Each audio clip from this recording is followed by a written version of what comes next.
तो आज से स्टार्ट करेंगे भौतिक विज्ञान। तो इसमें सबसे पहला चैप्टर रहेगा मापन। उसके बाद देखेंगे यांत्रिक। उसके बाद देखेंगे गुरुत्वाकर्षण से।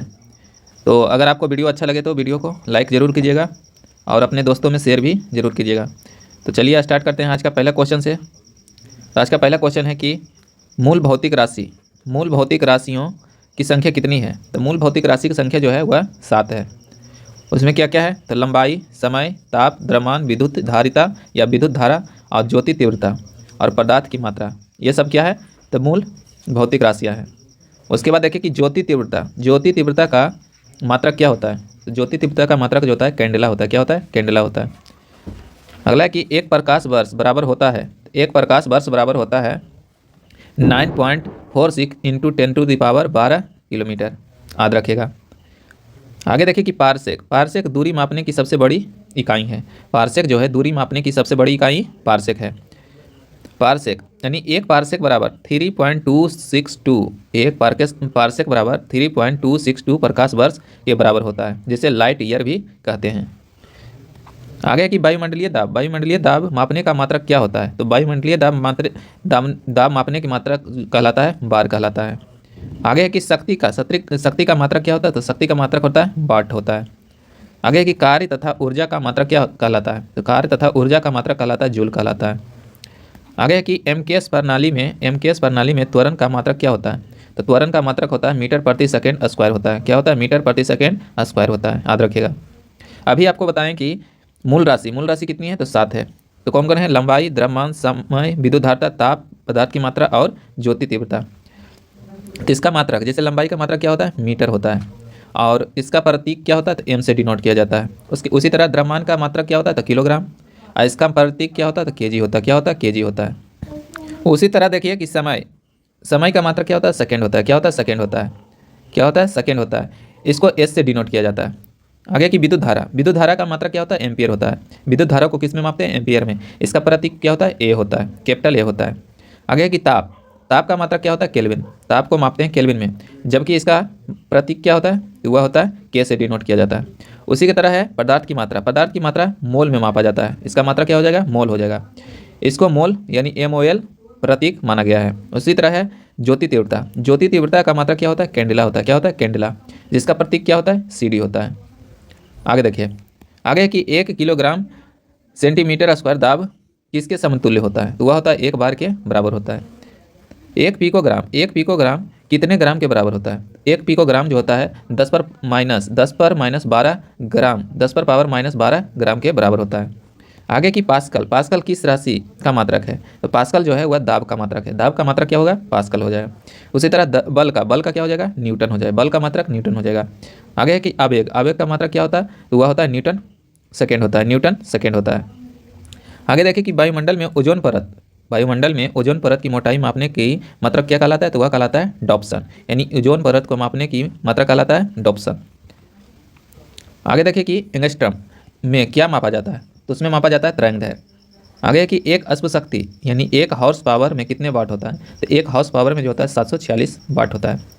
आगे कि 1 माइक्रोन किसके बराबर होता है। तो 1 माइक्रोन जो होता है 10 पर पावर माइनस 6 मीटर में रहेगा, तो 10 पर पावर माइनस 6 मीटर। सेंटीमीटर में रहेगा तो 10 पर माइनस 4 यानी 10 पर पावर माइनस 4 सेंटीमीटर रहेगा। जबकि मिलीमीटर में रहेगा तो 10 पर पावर माइनस 3 मिलीमीटर रहेगा, याद रखेगा। आगे की चालक की विद्युत प्रतिरोधकता का मात्रक क्या होता है। तो चालक की विद्युत प्रतिरोधकता का मात्रक होता है ओम मीटर होता है।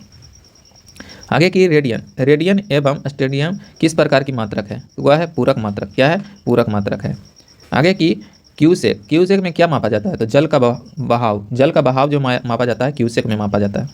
आगे देखिए दूर की वस्तुओं को देखने के लिए बाइनोकुलर दूरबीन का प्रयोग किया जाता है। आगे देखिए कि दूध उत्पादों में वसा की मात्रा मापने के लिए किस यंत्र का प्रयोग किया जाता है। तो वह किया जाता है ब्यूटीरोमीटर का प्रयोग किया जाता है। आगे की प्रकाश की तीव्रता मापने के लिए किस उपकरण का प्रयोग किया जाता है। तो प्रकाश की तीव्रता मापने के लिए लक्स मीटर का प्रयोग किया जाता है।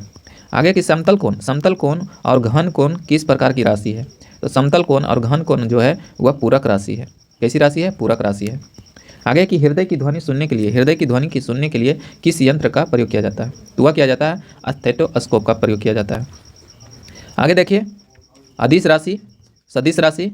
तो अदिश राशि में क्या क्या आता है? तो दूरी, चाल, द्रव्यमान, आयतन, समय, कार्य, घनत्व, विद्युत धारा, ये सब क्या है? अदिश राशि है। जबकि सदिश राशि, सदिश राशि बल, विस्थापन, वेग, संवेग, त्वरण, कोणीय वेग, चुंबकीय तीव्रता और विद्युत तीव्रता, ये सब क्या है? तो यह है सदिश राशि। आगे देखिए कि एक एंगस्ट्रॉम बराबर कितना होता है? एक एंगस्ट्रॉम बराबर होता है 10 पर पावर माइनस 10 मीटर। जबकि एक खगोलीय इकाई बराबर क्या होता है? तो 1.496 इंटू 10⁻11 मीटर होता है।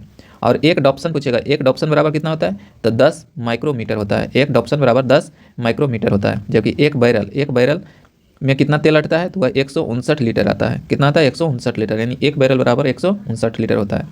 आगे देखिए एक माइक्रोन, एक माइक्रोन बराबर 10 पर पावर माइनस 6 मीटर होता है। कितना होता है? 10 पर पावर माइनस 6 मीटर होता है। जबकि है एक नैनोमीटर, एक नैनोमीटर बराबर होता है 10 पर पावर 9 यानी 9 मीटर के बराबर होता है। उसके बाद है एक टेरोमीटर, एक टेरोमीटर बराबर होता है 10 पर पावर 12 मीटर, इसमें माइनस नहीं है, 10 पर पावर 12 मीटर होता है। जबकि एक फैथम बराबर होता है 6 फीट, एक फैथम बराबर कितना होता है? तो 6 फीट होता है। आगे देखिए कि पृथ्वी के गुरुत्व एवं चंद्रमा के गुरुत्वाकर्षण के कारण ही चंद्रमा एक निश्चित कक्ष में पृथ्वी की परिक्रमा करता है। कहेगा कि चंद्रमा एक निश्चित कक्ष में परिक्रमा यानी पृथ्वी की परिक्रमा किस गुरुत्वाकर्षण बल के कारण करता है? तो पृथ्वी के गुरुत्व एवं चंद्रमा के गुरुत्वाकर्षण के कारण करता है। आगे देखिए कि प्रमुख भौतिक राशियां एवं उनके एसआई मात्रक। पहला है कि क्षेत्रफल, क्षेत्रफल बराबर होता है लंबाई गुने चौड़ाई, लंबाई गुने चौड़ाई, और इसका एसआई मात्रक क्या होता है? तो मीटर स्क्वायर होता है, याद रखिएगा। उसके बाद है आयतन, आयतन बराबर क्या होता है? लंबाई गुने चौड़ाई गुने ऊंचाई होता है, लंबाई गुने चौड़ाई गुने ऊंचाई होता है। जबकि इसका एसआई मात्रक क्या होता है? मीटर क्यू होता है। उसके बाद देखिए त्वरण, त्वरण या मंदन बराबर क्या होता है? वेग में परिवर्तन की दर बट्टा समय होता है। जबकि इसका एसआई मात्रक क्या होता है? मीटर प्रति सेकेंड स्क्वायर होता है। आगे देखिए कि बल, बल बराबर क्या होता है? द्रव्यमान गुने त्वरण होता है। क्या होता है? द्रव्यमान गुने त्वरण होता है। इसका एसआई मात्रक क्या होता है? तो किलोग्राम प्रति मीटर स्क्वायर होता है या न्यूटन होता है। आगे देखिए कि गति ऊर्जा, गति ऊर्जा बराबर क्या होता है? 1/2 या हाफ गुने द्रव्यमान गुने वेग स्क्वायर होता है। जबकि इसका एसआई मात्रक कितना होता है? क्या होता है? तो किलोग्राम मीटर प्रति सेकेंड स्क्वायर या जूल होता है। उसके बाद देखिए स्थैतिक ऊर्जा यानी स्थितिक ऊर्जा, तो द्रव्यमान गुने गुरुत्व त्वरण गुना ऊंचाई होता है, यानी mgh होता है। स्थितिक ऊर्जा का फॉर्मूला क्या होता है? mgh। तो इसका एसआई मात्रक क्या होता है? तो किलोग्राम मीटर प्रति सेकेंड स्क्वायर या जूल होता है। उसके बाद देखिए कोणीय विस्थापन, कोणीय विस्थापन बराबर क्या होता है? तो वह चाप बटा त्रिज्या होता है। क्या होता है? चाप बटा त्रिज्या होता है। जबकि इसका एसआई मात्रक क्या होता है? तो रेडियन होता है। क्या होता है? रेडियन होता है। उसके बाद देखिए कार्य, कार्य बराबर बल गुना विस्थापन होता है। क्या होता है? बल गुना विस्थापन। इसका एसआई मात्रक क्या होता है? तो जूल या न्यूटन मीटर होता है, जूल या न्यूटन मीटर होता है। उसके बाद देखिए शक्ति, शक्ति बराबर क्या होता है? कार्य बटा समय होता है। क्या होता है? कार्य बटा समय होता है। जबकि इसका एसआई मात्रक क्या होता है? जूल प्रति सेकेंड या वाट होता है, जूल प्रति सेकेंड या तो वाट होता है। आगे देखिए कि बल आघूर्ण, बल आघूर्ण बराबर बल गुने घूर्णन अक्ष से लंबवत दूरी होता है। इसका एसआई मात्रक क्या होता है? तो न्यूटन मीटर होता है। उसके बाद देखिए गुरुत्वाकर्षण नियंतांक बराबर क्या होता है? तो बल गुना दूरी स्क्वायर बटा द्रव्यमान स्क्वायर होता है। जबकि इसका एसआई मात्रक क्या होता है? तो न्यूटन मीटर स्क्वायर बटा किलोग्राम स्क्वायर होता है। आगे देखिए गुरुत्वीय विभव, गुरुत्वीय विभव बराबर क्या होता है? कार्य बटा द्रव्यमान होता है। क्या होता है? कार्य बटा द्रव्यमान। जबकि इसका एसआई मात्रक क्या होता है? जूल प्रति ग्राम होता है। आगे है कि घूर्णन त्रिज्या, घूर्णन त्रिज्या बराबर दूरी होता है। इसका मात्रक क्या होता है? मीटर हो जाएगा, यानी एसआई मात्रक क्या हो जाएगा? मीटर हो जाएगा।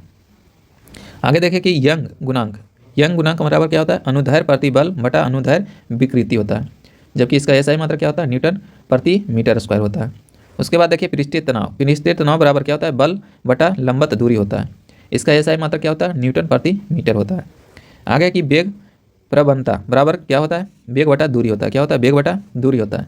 जबकि इसका एसआई मात्रक क्या होता है? प्रति सेकेंड होता है। उसके बाद देखिए श्यानता गुणांक, श्यानता गुणांक बराबर क्या होता है? बल बटा क्षेत्रफल गुने वेग प्रवणता होता है। जबकि इसका एसआई मात्रक क्या होता है? न्यूटन सेकेंड प्रति मीटर स्क्वायर होता है। उसके बाद देखिए प्लांक नियंतांक बराबर क्या होता है? ऊर्जा बटा आवृत्ति होता है। जबकि इसका एसआई मात्रक क्या होता है? तो जूल सेकेंड होता है। आगे देखिए कि बोल्ट्जमैन नियंतांक क्या होता है? के बराबर क्या होता है? तो ताप बटा ऊर्जा होता है। जबकि इसका एसआई मात्रक क्या होता है? तो जूल केल्विन होता है। आगे देखिए धारिता। धारिता बराबर क्या होता है? आवेश बटा विभवांतर होता है। क्या होता है? आवेश बटा विभवांतर होता है, जबकि इसका ऐसा ही मात्रक क्या होता है? फेराडे होता है। आगे देखिए कि चालकता। चालकता या विद्युत कह सकते हैं, तो इसका ऐसा ही मात्रक क्या होता है? सीमेंस बटा मीटर या सीमेंस मीटर -1 होता है। आगे देखिए कि धारा घनत्व। धारा घनत्व बराबर क्या होता है? तो विद्युत धारा बटा क्षेत्रफल होता है। क्या होता है? विद्युत धारा बटा क्षेत्रफल होता है, जबकि इसका ऐसा ही मात्रक क्या होता है? एम्पियर प्रति मीटर स्क्वायर होता है। आगे देखिए कि चुंबकीय फ्लक्स। चुंबकीय फ्लक्स का ऐसा ही मात्रक क्या होता है? तो वेबर होता है। क्या होता है? वेबर होता है। जबकि प्रतिरोधकता का ऐसा ही मात्रक क्या होता है? तो ओम मीटर होता है। प्रतिरोधकता का ऐसा ही मात्रक ओम मीटर होता है। उसके बाद देखिए गुप्त ऊष्मा। गुप्त ऊष्मा बराबर क्या होता है? ऊष्मीय ऊर्जा बटा द्रव्यमान होता है, जबकि इसका ऐसा ही मात्रक क्या होता है? जूल प्रति किलोग्राम होता है। उसके बाद देखिए कि कोणीय संवेग। कोणीय संवेग बराबर क्या होता है? जड़त्व आघूर्ण गुना कोणीय वेग होता है, जबकि इसका ऐसा ही मात्रक क्या होता है? तो किलोग्राम मीटर स्क्वायर बटा सेकेंड होता है। आगे की जड़त्व घूर्ण बराबर क्या होता है? द्रव्यमान गुना परिभ्रमण त्रिज्या स्क्वायर होता है, जबकि इसका ऐसा ही मात्रक क्या होता है? तो किलोग्राम मीटर स्क्वायर होता है। आगे देखिए आगे कि किस यंत्र के द्वारा मस्तिष्क विभव मापा जाता है? तो वह मापा जाता है ईईजी के द्वारा। इलेक्ट्रोइंसिफेलोग्राफ कहा जाता है। आगे है कि संवेग। संवेग किसकी माप है? तो संवेग जो है गति की मात्रक है। संवेग जो है गति की माप है, यानी मात्रा है। आगे है कि नैनोमीटर। नैनोमीटर का क्या उपयोग है? तो नैनोमीटर का उपयोग जो है गैसों का दाब मापने में। नैनोमीटर का उपयोग किया जाता है गैसों के दाब मापने में। आगे देखिए कि कोणीय विस्थापन का मात्रक क्या है? तो कोणीय विस्थापन का मात्रक जो होता है वह होता है रेडियन। क्या होता है? रेडियन।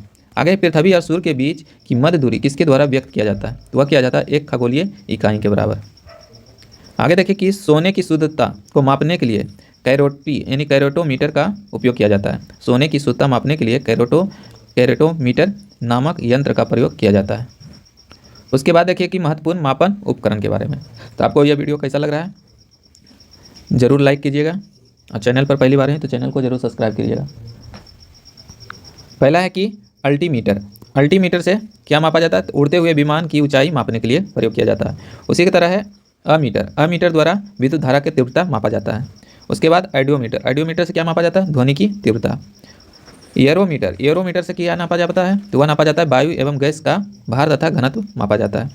उसके बाद है इनियोमोमीटर। इनियोमोमीटर से क्या नापा जाता है? तो वायु की गति और शक्ति मापने का यंत्र है। एक्सीलरोमीटर। एक्सीलरोमीटर से क्या मापा जाता है? तो वह मापा जाता है गतिमान वाहनों की गति में वृद्धि की दर को मापा जाता है। बैरोमीटर। बैरोमीटर से क्या मापा जाता है? तो वायुमंडलीय दाब को मापा जाता है। बोलोमीटर। बोलोमीटर से क्या मापा जाता है? ऊष्मीय विकिरण मापा जाता है। कैलोरीमीटर। कैलोरीमीटर से क्या मापा जाता है? ऊष्मा की मात्रा मापा जाता है। उसके बाद देखिए बर्नियर टेलीफर्स से क्या मापा जाता है? तो बेलनाकार वस्तुओं का व्यास एवं गहराई मापा जाता है। कायरोमीटर। कायरोमीटर से निम्न ताप का मापन किया जाता है। डेंसीमीटर। डेंसीमीटर से क्या मापा जाता है? तो वह पदार्थ की घनत्व मापा जाता है। फैदोमीटर। फैदोमीटर से समुद्र की गहराई मापा जाता है, जबकि गैल्वेनोमीटर से विद्युत धारा की प्रबलता मापी जाती है।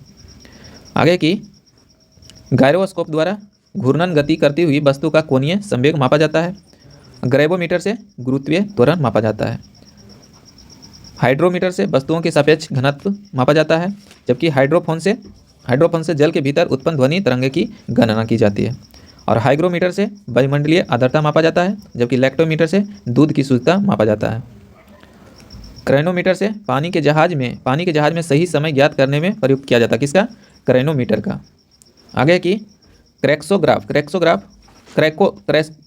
द्वारा पौधे में वृद्धि को दर्शाने वाला यंत्र है।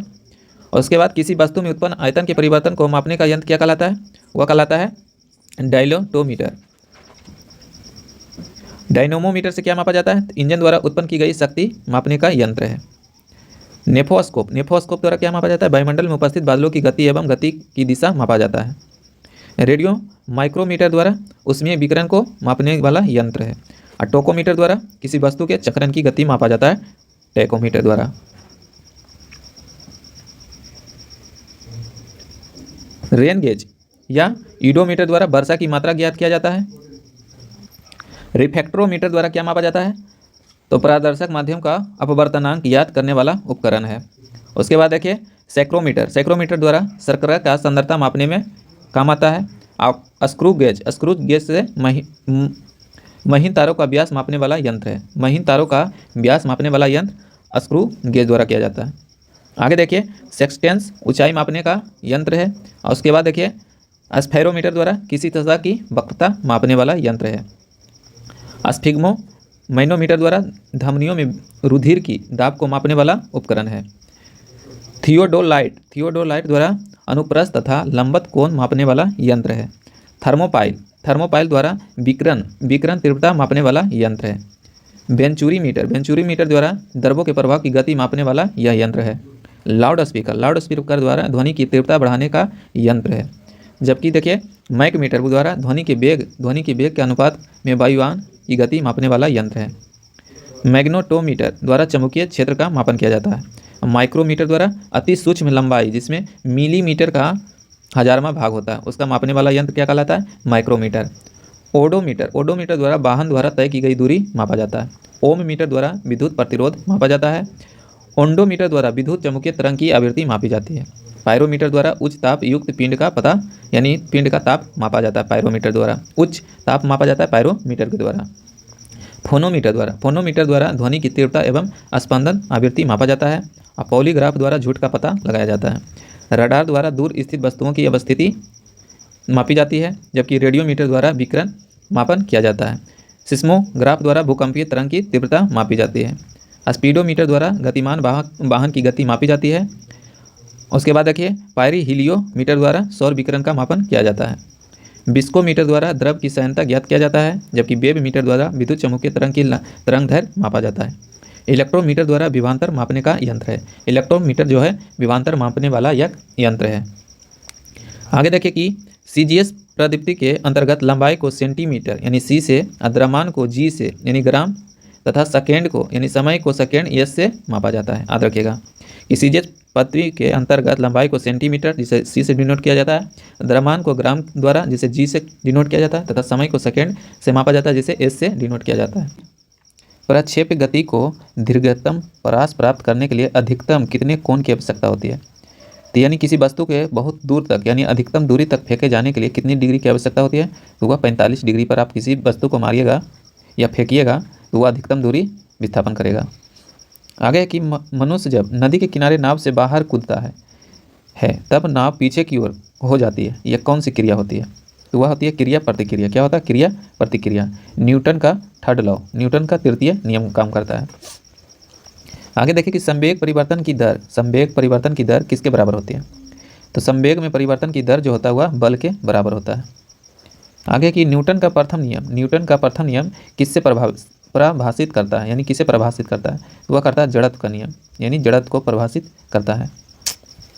आगे कि प्रक्षालन मशीन का कार्य किस सिद्धांत पर कार्य करता है जिसे वॉशिंग मशीन कहते हैं? तो वॉशिंग मशीन किसका सिद्धांत पर कार्य करता है? तो वह करता है अपकेंद्रीय बल पर काम करता है। आगे देखिए कि सड़क पर चलने की अपेक्षा बर्फ पर चलना कठिन क्यों होता है? तो सड़क पर चलने की अपेक्षा बर्फ पर चलना क्यों कठिन होता है? तो क्योंकि बर्फ में सड़क की अपेक्षा घर्षण कम होता है। देखिए न्यूटन का गति का नियम यानी पहला गति का नियम, दूसरा और तीसरा। तो पहला में क्या कहता है कि यदि कोई पिंड विराम अवस्था में है तो वह तब तक उसी अवस्था में रहेगा जब तक उस पर कोई बाह्य बल यानी बाहर से कोई बल इस पर ना आरोपित किया जाए। दूसरा कहता है कि द्वितीय बल में क्या कहता है? द्वितीय नियम में किसी वस्तु के संवेग में परिवर्तन की दर उस पर लगाए गए बल के समानुपाती होती है तथा संवेग में परिवर्तन की दर की दिशा बल के अनुदिशा में होती है। इसी में F बराबर m a होता है। इसका फॉर्मूला द्वितीय नियम में F बराबर m a होता है। जबकि गति के प्रथम नियम में जड़त्व का नियम प्रदर्शित करता है। तीसरा नियम क्या करता है? कहता है कि प्रत्येक क्रिया के बराबर और विपरीत क्रिया यानी विपरीत दिशा में प्रतिक्रिया होती है। इसीलिए गति के क्रिया प्रतिक्रिया का नियम भी कहा जाता है। यानी तृतीय नियम को ही क्रिया प्रतिक्रिया का नियम कहा जाता है।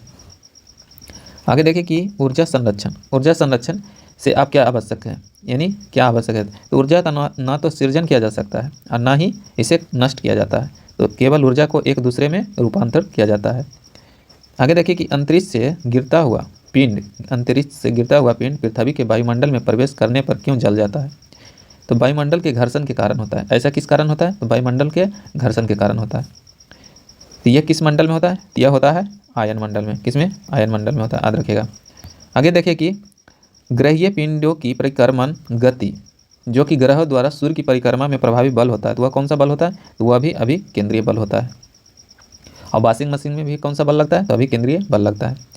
और पूछेगा दूध मथने के यानी दूध मथने के मशीन में जो काम करता है वह किस पर करता है? तो अपकेंद्रीय बल पर करता है। किस पर? अपकेंद्रीय बल पर काम करता है, जिससे क्रीम का यानी क्रीम से दूध से पृथक हो जाता है, क्रीम जो रहता है दूध से अलग हो जाता है।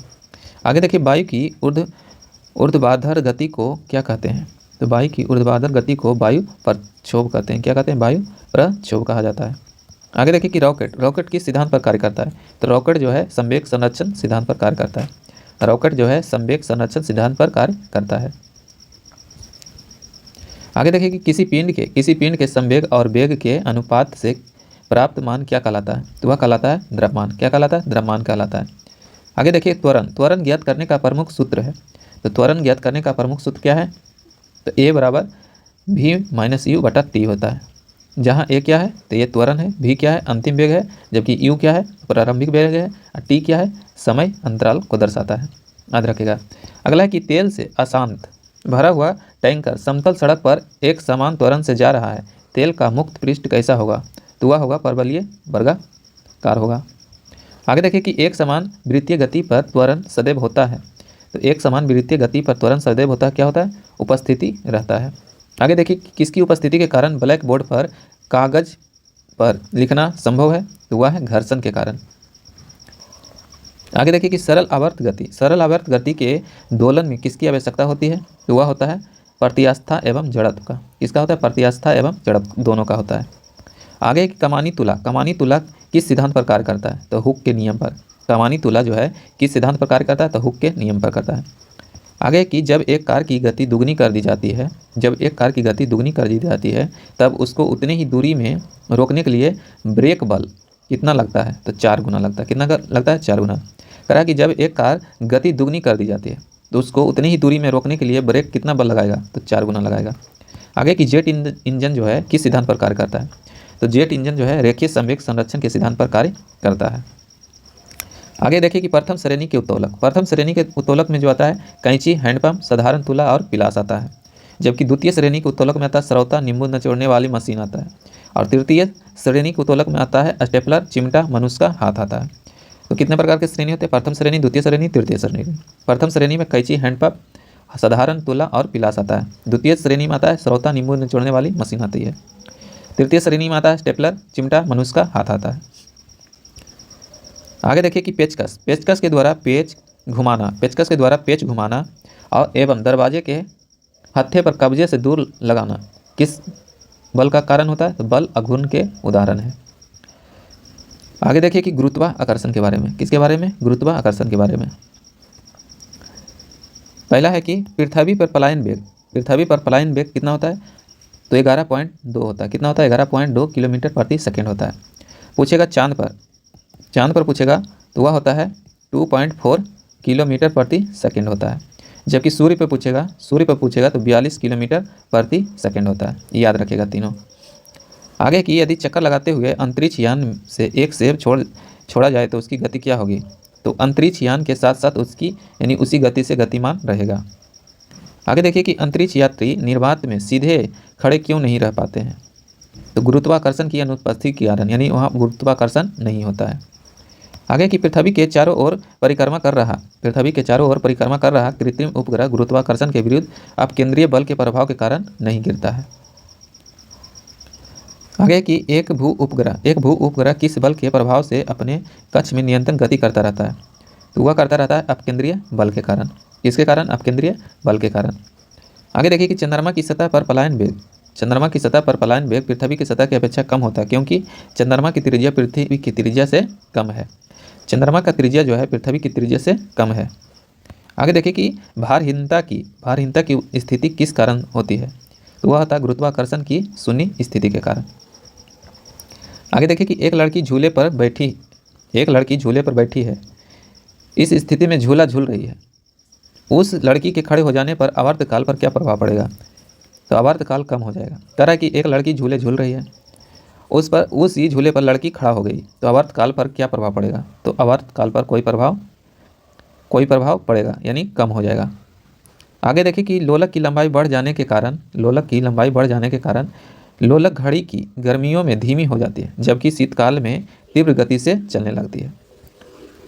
आगे देखिए कि हवा में लोहे और लकड़ी की समान भार की गेंद को एक समान ऊंचाई से गिराने पर क्या प्रतिक्रिया होती है? तो लकड़ी की गेंद बाद में गिरेगी, लकड़ी की गेंद जो है बाद में गिरेगी। कह रहा है हवा में लोहे और लकड़ी की समान भार की गेंद को एक समान ऊंचाई से गिराई जाने पर प्रतिक्रिया क्या होगी? तो लकड़ी की गेंद बाद में गिरेगी। तो हवा में पूछेगा तो जो हल्का रहेगा वो बाद में, जो भारी रहेगा वह पहले गिर जाएगा। जबकि निर्वात में पूछता तो निर्वात में दोनों एक साथ गिरेगी। आगे देखिए कि लकड़ी का घनत्व लोहे की अपेक्षा कम होता है, जिस कारण यदि लोहे व लकड़ी की समान भार की गेंदों को समान ऊंचाई से गिराई जाए तो लकड़ी की गेंद पर वायु का प्रतिरोध अधिक पड़ेगा। आगे देखिए कि पृथ्वी के किस स्थान पर किसी पिंड का भार सर्वाधिक होता है? तो वह होता है ध्रुव पर। ध्रुव पर जो है जी का मान सबसे अधिक होता है। आगे देखिए पृथ्वी के केंद्र में ध्रुवों की दूरी कम होने के कारण ध्रुवों पर स्थित पिंड पर पृथ्वी द्वारा अधिक गुरुत्वीय आकर्षण बल आरोपित होता है। इसीलिए ध्रुवों पर उसका भार पृथ्वी पर स्थित किसी अन्य स्थान से अधिक होगा। आगे देखिए आगे की लिफ्ट में बैठे हुए व्यक्ति का भार कब सर्वाधिक होता है? तो लिफ्ट में बैठे हुए व्यक्ति का भार जो सर्वाधिक होता है महसूस होता हुआ जब लिफ्ट जो है त्वरित गति से ऊपर जा रही होती है। आगे देखिए कि भूतुल्य काली उपग्रह के परिक्रमण की अवधि कितनी होती है? तो वह होता है 24 घंटे। आगे कि यदि पृथ्वी और सूर्य के मध्य की दूरी दुगनी होती तो सूर्य द्वारा पृथ्वी पर गुरुत्वाकर्षण बल क्या होता? तो वर्तमान का 1/4 भाग होता, यानी कि 1/4 भाग हो जाता। आगे देखिए कि लोलक की समय अवधि किस पर निर्भर करती है? तो लोलक की लंबाई पर करती है। किस पर करती है? लोलक की लंबाई पर करती है। आगे देखिए पृथ्वी की गुरुत्वाकर्षण बल यदि अचानक तुल्य हो जाए तो इसका परिणाम क्या होगा? तो पृथ्वी पर स्थित वस्तुओं का भार शून्य हो जाएगा, लेकिन द्रव्यमान अपरिवर्तित रहेगा। कह रहा है पृथ्वी का गुरुत्वाकर्षण बल यदि अचानक लुप्त हो जाए तो इसका परिणाम क्या होगा? तो पृथ्वी पर स्थित वस्तुओं का भार शून्य हो जाएगा, लेकिन द्रव्यमान अपरिवर्तित रहेगा। आगे देखिए कि पृथ्वी की सतह पर जी का मान अधिकतम तथा चंद्रमा पर जी का मान पृथ्वी के गुरुत्वीय त्वरण का 1/6 भाग होता है। पृथ्वी की सतह पर जी का मान अधिकतम होता है तथा चंद्रमा पर जी का मान पृथ्वी के गुरुत्वीय त्वरण का मान का 1/6 भाग होता है। आगे की पीसा की झुकी हुई मीनार गिरती क्यों नहीं है? इसका क्या कारण है? तो यह गुरुत्वीय केंद्र से आने वाली ऊर्ध्वाधर रेखाओं तल के अंदर रहती है, इसीलिए पीसा की झुकी हुई मीनार नहीं गिरती है। आगे देखिए कि यदि कोई वस्तु ऊपर से गिराई जाती है तो उसके भार पर क्या प्रभाव पड़ेगा? तो वस्तु का भार अपरिवर्तित रहेगा। कह रहा है कि यदि कोई वस्तु ऊपर से गिराई जाती है तो उसके भार पर क्या प्रभाव पड़ेगा? तो उसके भार पर कोई प्रभाव नहीं पड़ेगा। आगे देखिए कि जब हम भूमध्य रेखा से ध्रुवों की ओर जाते हैं तो जी का मान क्या होता है? जब हम भूमध्य रेखा से ध्रुवों की ओर जाते हैं तो जी का मान बढ़ जाता है। क्या हो जाता है? बढ़ जाता है।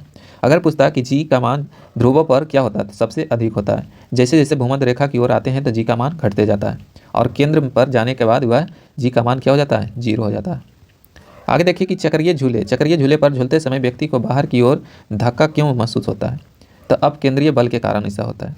आप अगर चक्रीय झूले पर झूल रहे हैं तो आप देखिएगा कि आपको बाहर की ओर धक्का दिया जा रहा है, तो वह किस कारण होता है? तो अब केंद्रीय बल के कारण होता है। आगे कि विभिन्न द्रव्यमान वाले दो पत्थर एक साथ किसी इमारत की छत से गिराए जाए तो कौन सा पत्थर जमीन पर पहले पहुंचेगा? तो दोनों ही पत्थर एक साथ जमीन पर पहुंचेगा।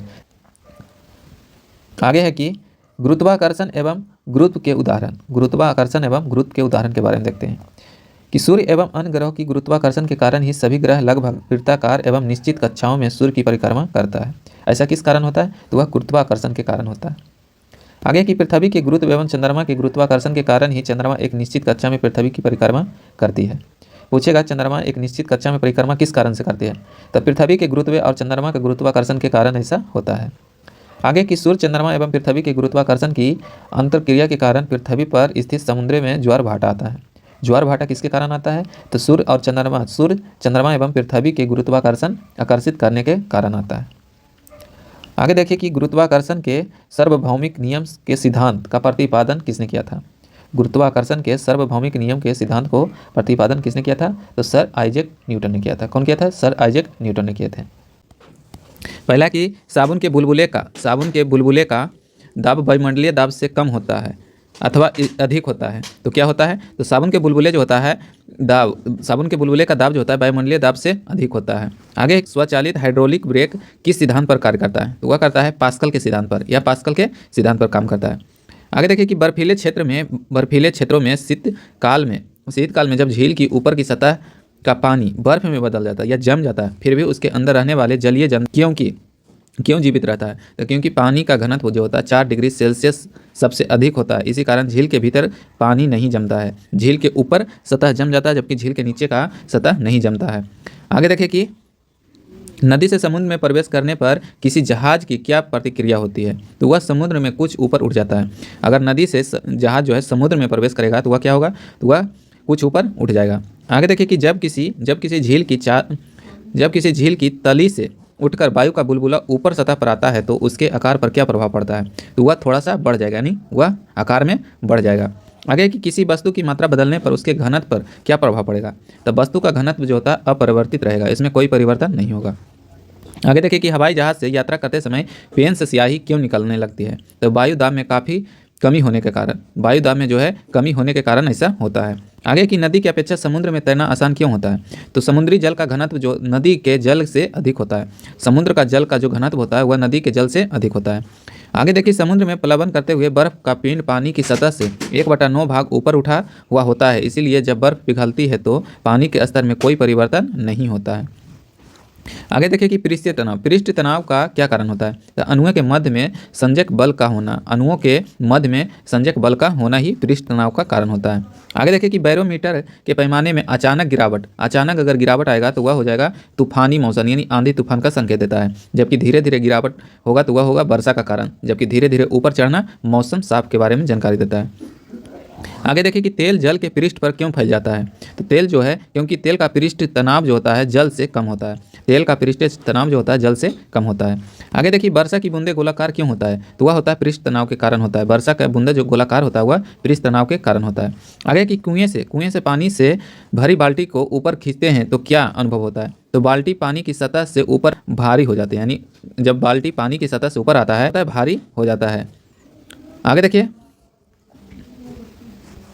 आगे है कि वायुमंडल में बादलों के तैरने का क्या कारण है? तो वायुमंडल में बादलों का तैरने का कारण जो है वायु के घनत्व की तुलना में बादलों का घनत्व कम होता है। वायु के घनत्व की तुलना में बादलों का घनत्व जो होता है क्या होता है? कम होता है। आगे की लोहे का घनत्व उसके द्वारा हटाए गए जल के अपेक्षित घनत्व से अधिक तथा पारे के घनत्व से कम होता है। इसी कारण लोहे की कील पारे में तैर जाती है। आगे देखिए कि पौधे की जड़ों से पर्णपाती की ओर जल बढ़ने का क्या कारण होता है? तो वह होता है केशिविकत क्रिया के कारण होता है। आगे की स्टोव में मिट्टी तेल के लिए बनी बत्ती जो होता है ऊपर चढ़ने का कारण क्या होता है? तो वह भी होता है केशिविकत गुण का कारण होता है। आगे देखिए कि अब तक ज्ञात पदार्थों में किस पदार्थ की प्रत्यास्था सबसे सर्वाधिक होती है? तो वह होता है क्वार्टज का जो होता है प्रत्यास्था वह सबसे अधिक होता है। आगे देखिए कि अपमार्जक मिलने पर जल के पृष्ठ तनाव पर क्या प्रभाव पड़ता है? तो जल का पृष्ठ तनाव जो होगा घट जाएगा। क्या हो जाएगा? घट जाएगा। आगे कि फाउंटेन पेन किस सिद्धांत पर कार्य करता है? तो फाउंटेन पेन जो है केशिविकत के सिद्धांत पर कार्य करता है। आगे कि समुद्र तल पर एक वायुमंडलीय दाब का मान कितना होता है? तो समुद्र तल पर एक वायुमंडलीय दाब का मान जो होता है वह होता है 1.013 × 10⁵ पास्कल के बराबर होता है। आगे कि जल का सापेक्षिक घनत्व जो होता है किस ताप पर सर्वाधिक होता है? तो वह होता है 4 डिग्री सेल्सियस तापमान पर सबसे अधिक होता है। आगे देखिए कि जल से भरी बाल्टी को हिलाकर छोड़ देने पर कुछ समय पश्चात जल अपने आप क्यों स्थिर हो जाता है? तो वह संयांता के कारण स्थिर हो जाता है। आगे की धातु की शुद्धता ज्ञात करने में किस सिद्धांत का प्रयोग किया जाता है? तो वह किया जाता है आर्किमिडीज का सिद्धांत का प्रयोग किया जाता है। धातु की शुद्धता ज्ञात करने के लिए किसका सिद्धांत का प्रयोग किया जाता है? तो आर्किमिडीज का सिद्धांत का प्रयोग किया जाता है। आगे की जल से निकालने पर सेविंग ब्रश के बाल आपस में किस कारण से चिपक जाते हैं? तो वह चिपकता है पृष्ठ तनाव के कारण चिपक जाता है। आगे की स्टील रबर की अपेक्षा अधिक प्रत्यास्था क्यों होता है? तो स्टील के लिए अधिक विरूपक बल की आवश्यकता होती है। आगे की वाहनों में स्नेहक तेल का प्रयोग क्यों किया जाता है? तो घर्षण कम करने के लिए स्नेहक तेल का प्रयोग किया जाता है, जो घर्षण को कम करने के लिए। आगे की आंधी आने पर टीन की छत और छप्पर उड़ जाते हैं, क्योंकि उनके ऊपर नीचे के वायुमंडलीय से क्या हो जाता है? तो कम हो जाता है। आगे की किसी वस्तु की सतह के लंबवत लगने वाले बल को क्या कहते हैं? तो उसे कहते हैं प्रोनोद। आगे देखिए कि जल की श्यानता वायु से अधिक होने के कारण जल की तुलना में वायु की गति करना सरल है। कह रहा है कि जल की श्यानता वायु से अधिक होने के कारण जल की तुलना में वायु में गति करना क्या है? सरल है या आसान है। आगे देखिए कि तरंग गति के बारे में। तरंग गति के बारे में तो देखते हैं, रात्रि दृष्टि उपकरण में प्रयोग की जाने वाली तरंग कौन सी होती है? तो वह होता है अवरक्त तरंगे होती है। रात्रि दृष्टि उपकरण में जो प्रयोग किया जाता है कौन सा तरंग रहता है? तो वह रहता है अवरक्त तरंग रहता है। आगे की दृश्य प्रकाश, दृश्य प्रकाश का तरंग दैर्घ्य कितना होता है? तो उसका होता है 390 से 750 नैनोमीटर के मध्य होता है। 390 से लेकर 750 नैनोमीटर के मध्य होता है। आगे की आंतों से संबंधित रोग के निदान में कौन सी किरण का प्रयोग किया जाता है? तो वह किया जाता है एक्स किरणों का प्रयोग किया जाता है। आगे की कीड़ों तथा क्षति पहुंचाने वाले जीवों को घरों से दूर भगाने के लिए किस तरंग का प्रयोग किया जाता है? तो वह किया जाता है अल्ट्रासोनिक तरंग का प्रयोग किया जाता है। आगे की समीप आती हुई रेलगाड़ी की सीटी की आवृत्ति या तीक्ष्णता बढ़ती जाती है, ऐसा किस कारण से होता है? तो वह होता है डॉपलर प्रभाव के कारण होता है कि समीप आती हुई रेलगाड़ी की सीटी जो आवृत्ति जो होती है या तीक्ष्णता जो होती है बढ़ती जाती है, इस किस कारण से होता है? तो वह डॉपलर प्रभाव के कारण होता है। आगे देखिए कि क्रिस्टल की संरचना ज्ञात करने के लिए किन उपकरणों का प्रयोग किया जाता है? तो वह किया जाता है एक्स किरणें का प्रयोग किया जाता है। एक्स किरणें का प्रयोग किया जाता है। आगे देखिए, आगे की अनुप्रस्थ तरंगे के उदाहरण और अनुदैर्घ्य तरंगे के उदाहरण के बारे में। जैसे अनुप्रस्थ तरंग क्या क्या होता है? तो प्रकाश तरंगे, भूकंपीय तरंगे जिसमें एस आकार का आता है, एस तरंगे जो आता है वह अनुप्रस्थ तरंगे होता है। उसके बाद देखिए डेयरी युक्त यंत्रों में उत्पन्न तरंगे जिसमें सितार, गिटार और बीना, ये क्या है? तो अनुप्रस्थ तरंगे हैं। जबकि स्थिर जल में पत्थर फेंकने पर उत्पन्न तरंगे जो होता है वह भी अनुप्रस्थ तरंगे होता है। अनुदैर्घ्य तरंगे कौन कौन होता है? तो ध्वनि तरंगे, भूकंपीय तरंगों में से पी तरंगे जो होता है अनुदैर्घ्य होता है।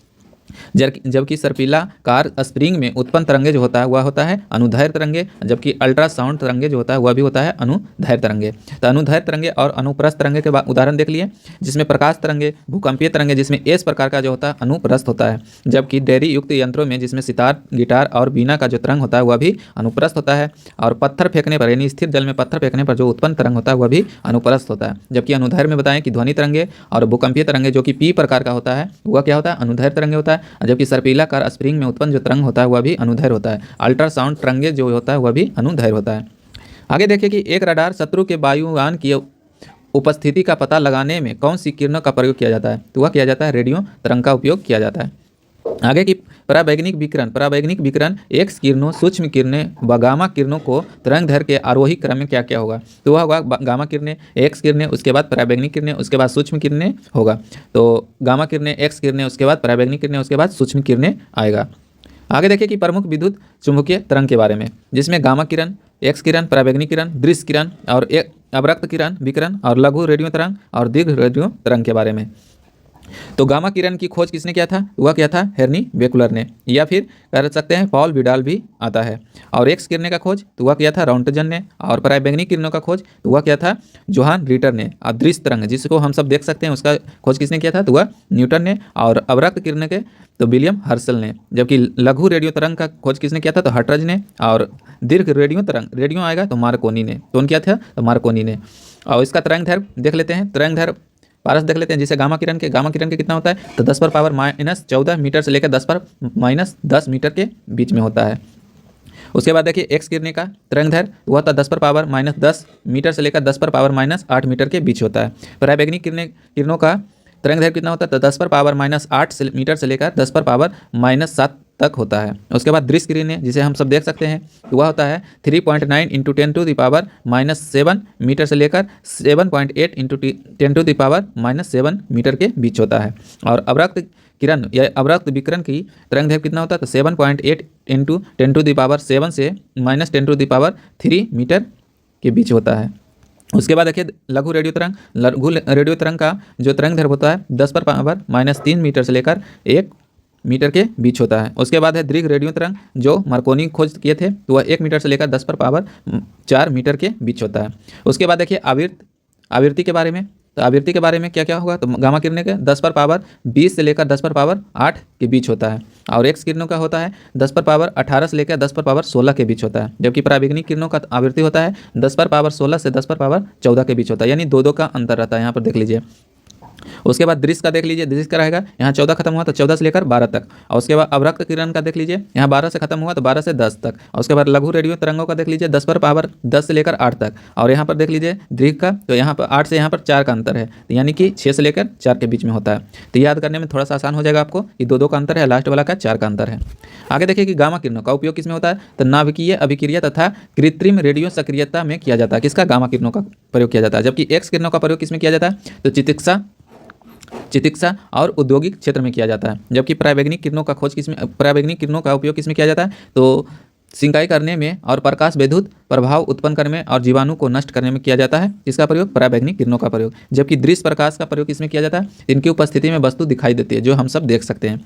और अवरक्त किरणों का या अवरक्त विकिरणों का खोज या उपयोग किसमें किया जाता है, तो फोटोग्राफी में या सिंचाई में टीवी के रिमोट में किया जाता है। टीवी के रिमोट में या रिमोट कंट्रोल में किया जाता है। किसका, अवरक्त विकिरण का प्रयोग किया जाता है। जबकि लघु रेडियो तरंग का उपयोग किसमें किया जाता है, तो रेडियो, टेलीविजन, रडार और टेलीफोन में किया जाता है। जबकि रेडियो तरंग का उपयोग किसमें किया जाता है, तो रेडियो एवं टेलीविजन के प्रसारण में किया जाता है।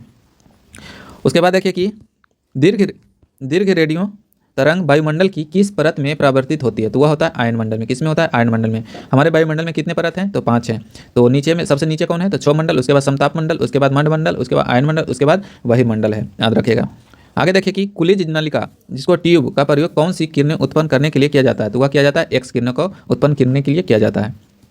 आगे की कोबाल्ट 60 जो है, कोबाल्ट 60 सामान्यतः विकिरण यानी विकिरण चिकित्सा में क्यों प्रयुक्त होता है, तो गामा किरणों के उत्सर्जन के कारण इसका प्रयोग किया जाता है। आगे देखिए कि बंद चूल्हे जिसे ओवन कहते हैं में किसका प्रयोग किया जाता है, तो वह किया जाता है सूक्ष्म तरंगों का उपयोग किया जाता है, जिसे माइक्रोवेव भी कहा जाता है। आगे की सिंदूर संवेदी युक्त नियंत्रण में एक अंतर्निहित स्रोत है, तो वह किसका है, तो अवरक्त किरणों का है।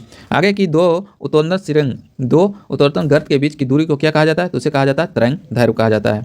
आगे देखिए कि समुद्र में डूबी वस्तुओं का पता लगाने के लिए प्रयुक्त किए जाने वाला उपकरण जो है वह क्या कहलाता है, तो उसे सोनार कहा जाता है। आगे देखिए ध्वनि जिसे साउंड कहते हैं, यानी ध्वनि के बारे में। तो वीडियो आपको कैसा लग रहा है, तो आप लोग ज़रूर इसको लाइक करिएगा और शेयर भी कीजिएगा। तो ध्वनि के बारे में पढ़ते हैं। तो पहला क्वेश्चन है कि पराध्वनिक जेट से वायुमंडल की किस परत को क्षति पहुंचाता है, तो वह पहुंचाता है ओजोन परत को। ओजोन परत किस में रहता है, तो समताप मंडल में रहता है। आगे की किसे मापने हेतु डेसीबल इकाई का प्रयोग किया जाता है, तो ध्वनि की तीव्रता मापने के लिए डेसीबल का उपयोग करते हैं। आगे की ध्वनि के स्रोत व परावर्तित सतह के मध्य न्यूनतम दूरी कितनी होनी चाहिए, तो जिससे कि प्रतिध्वनि स्पष्ट रूप से दिखाई देता है, तो वह होना चाहिए 17 मीटर, या एग्जिट में देगा तो 16.5 मीटर देगा। आगे कि वायु में ध्वनि का वेग कितना होता है, तो वायु में ध्वनि का जो वेग होता है 332 मीटर प्रति सेकेंड होता है।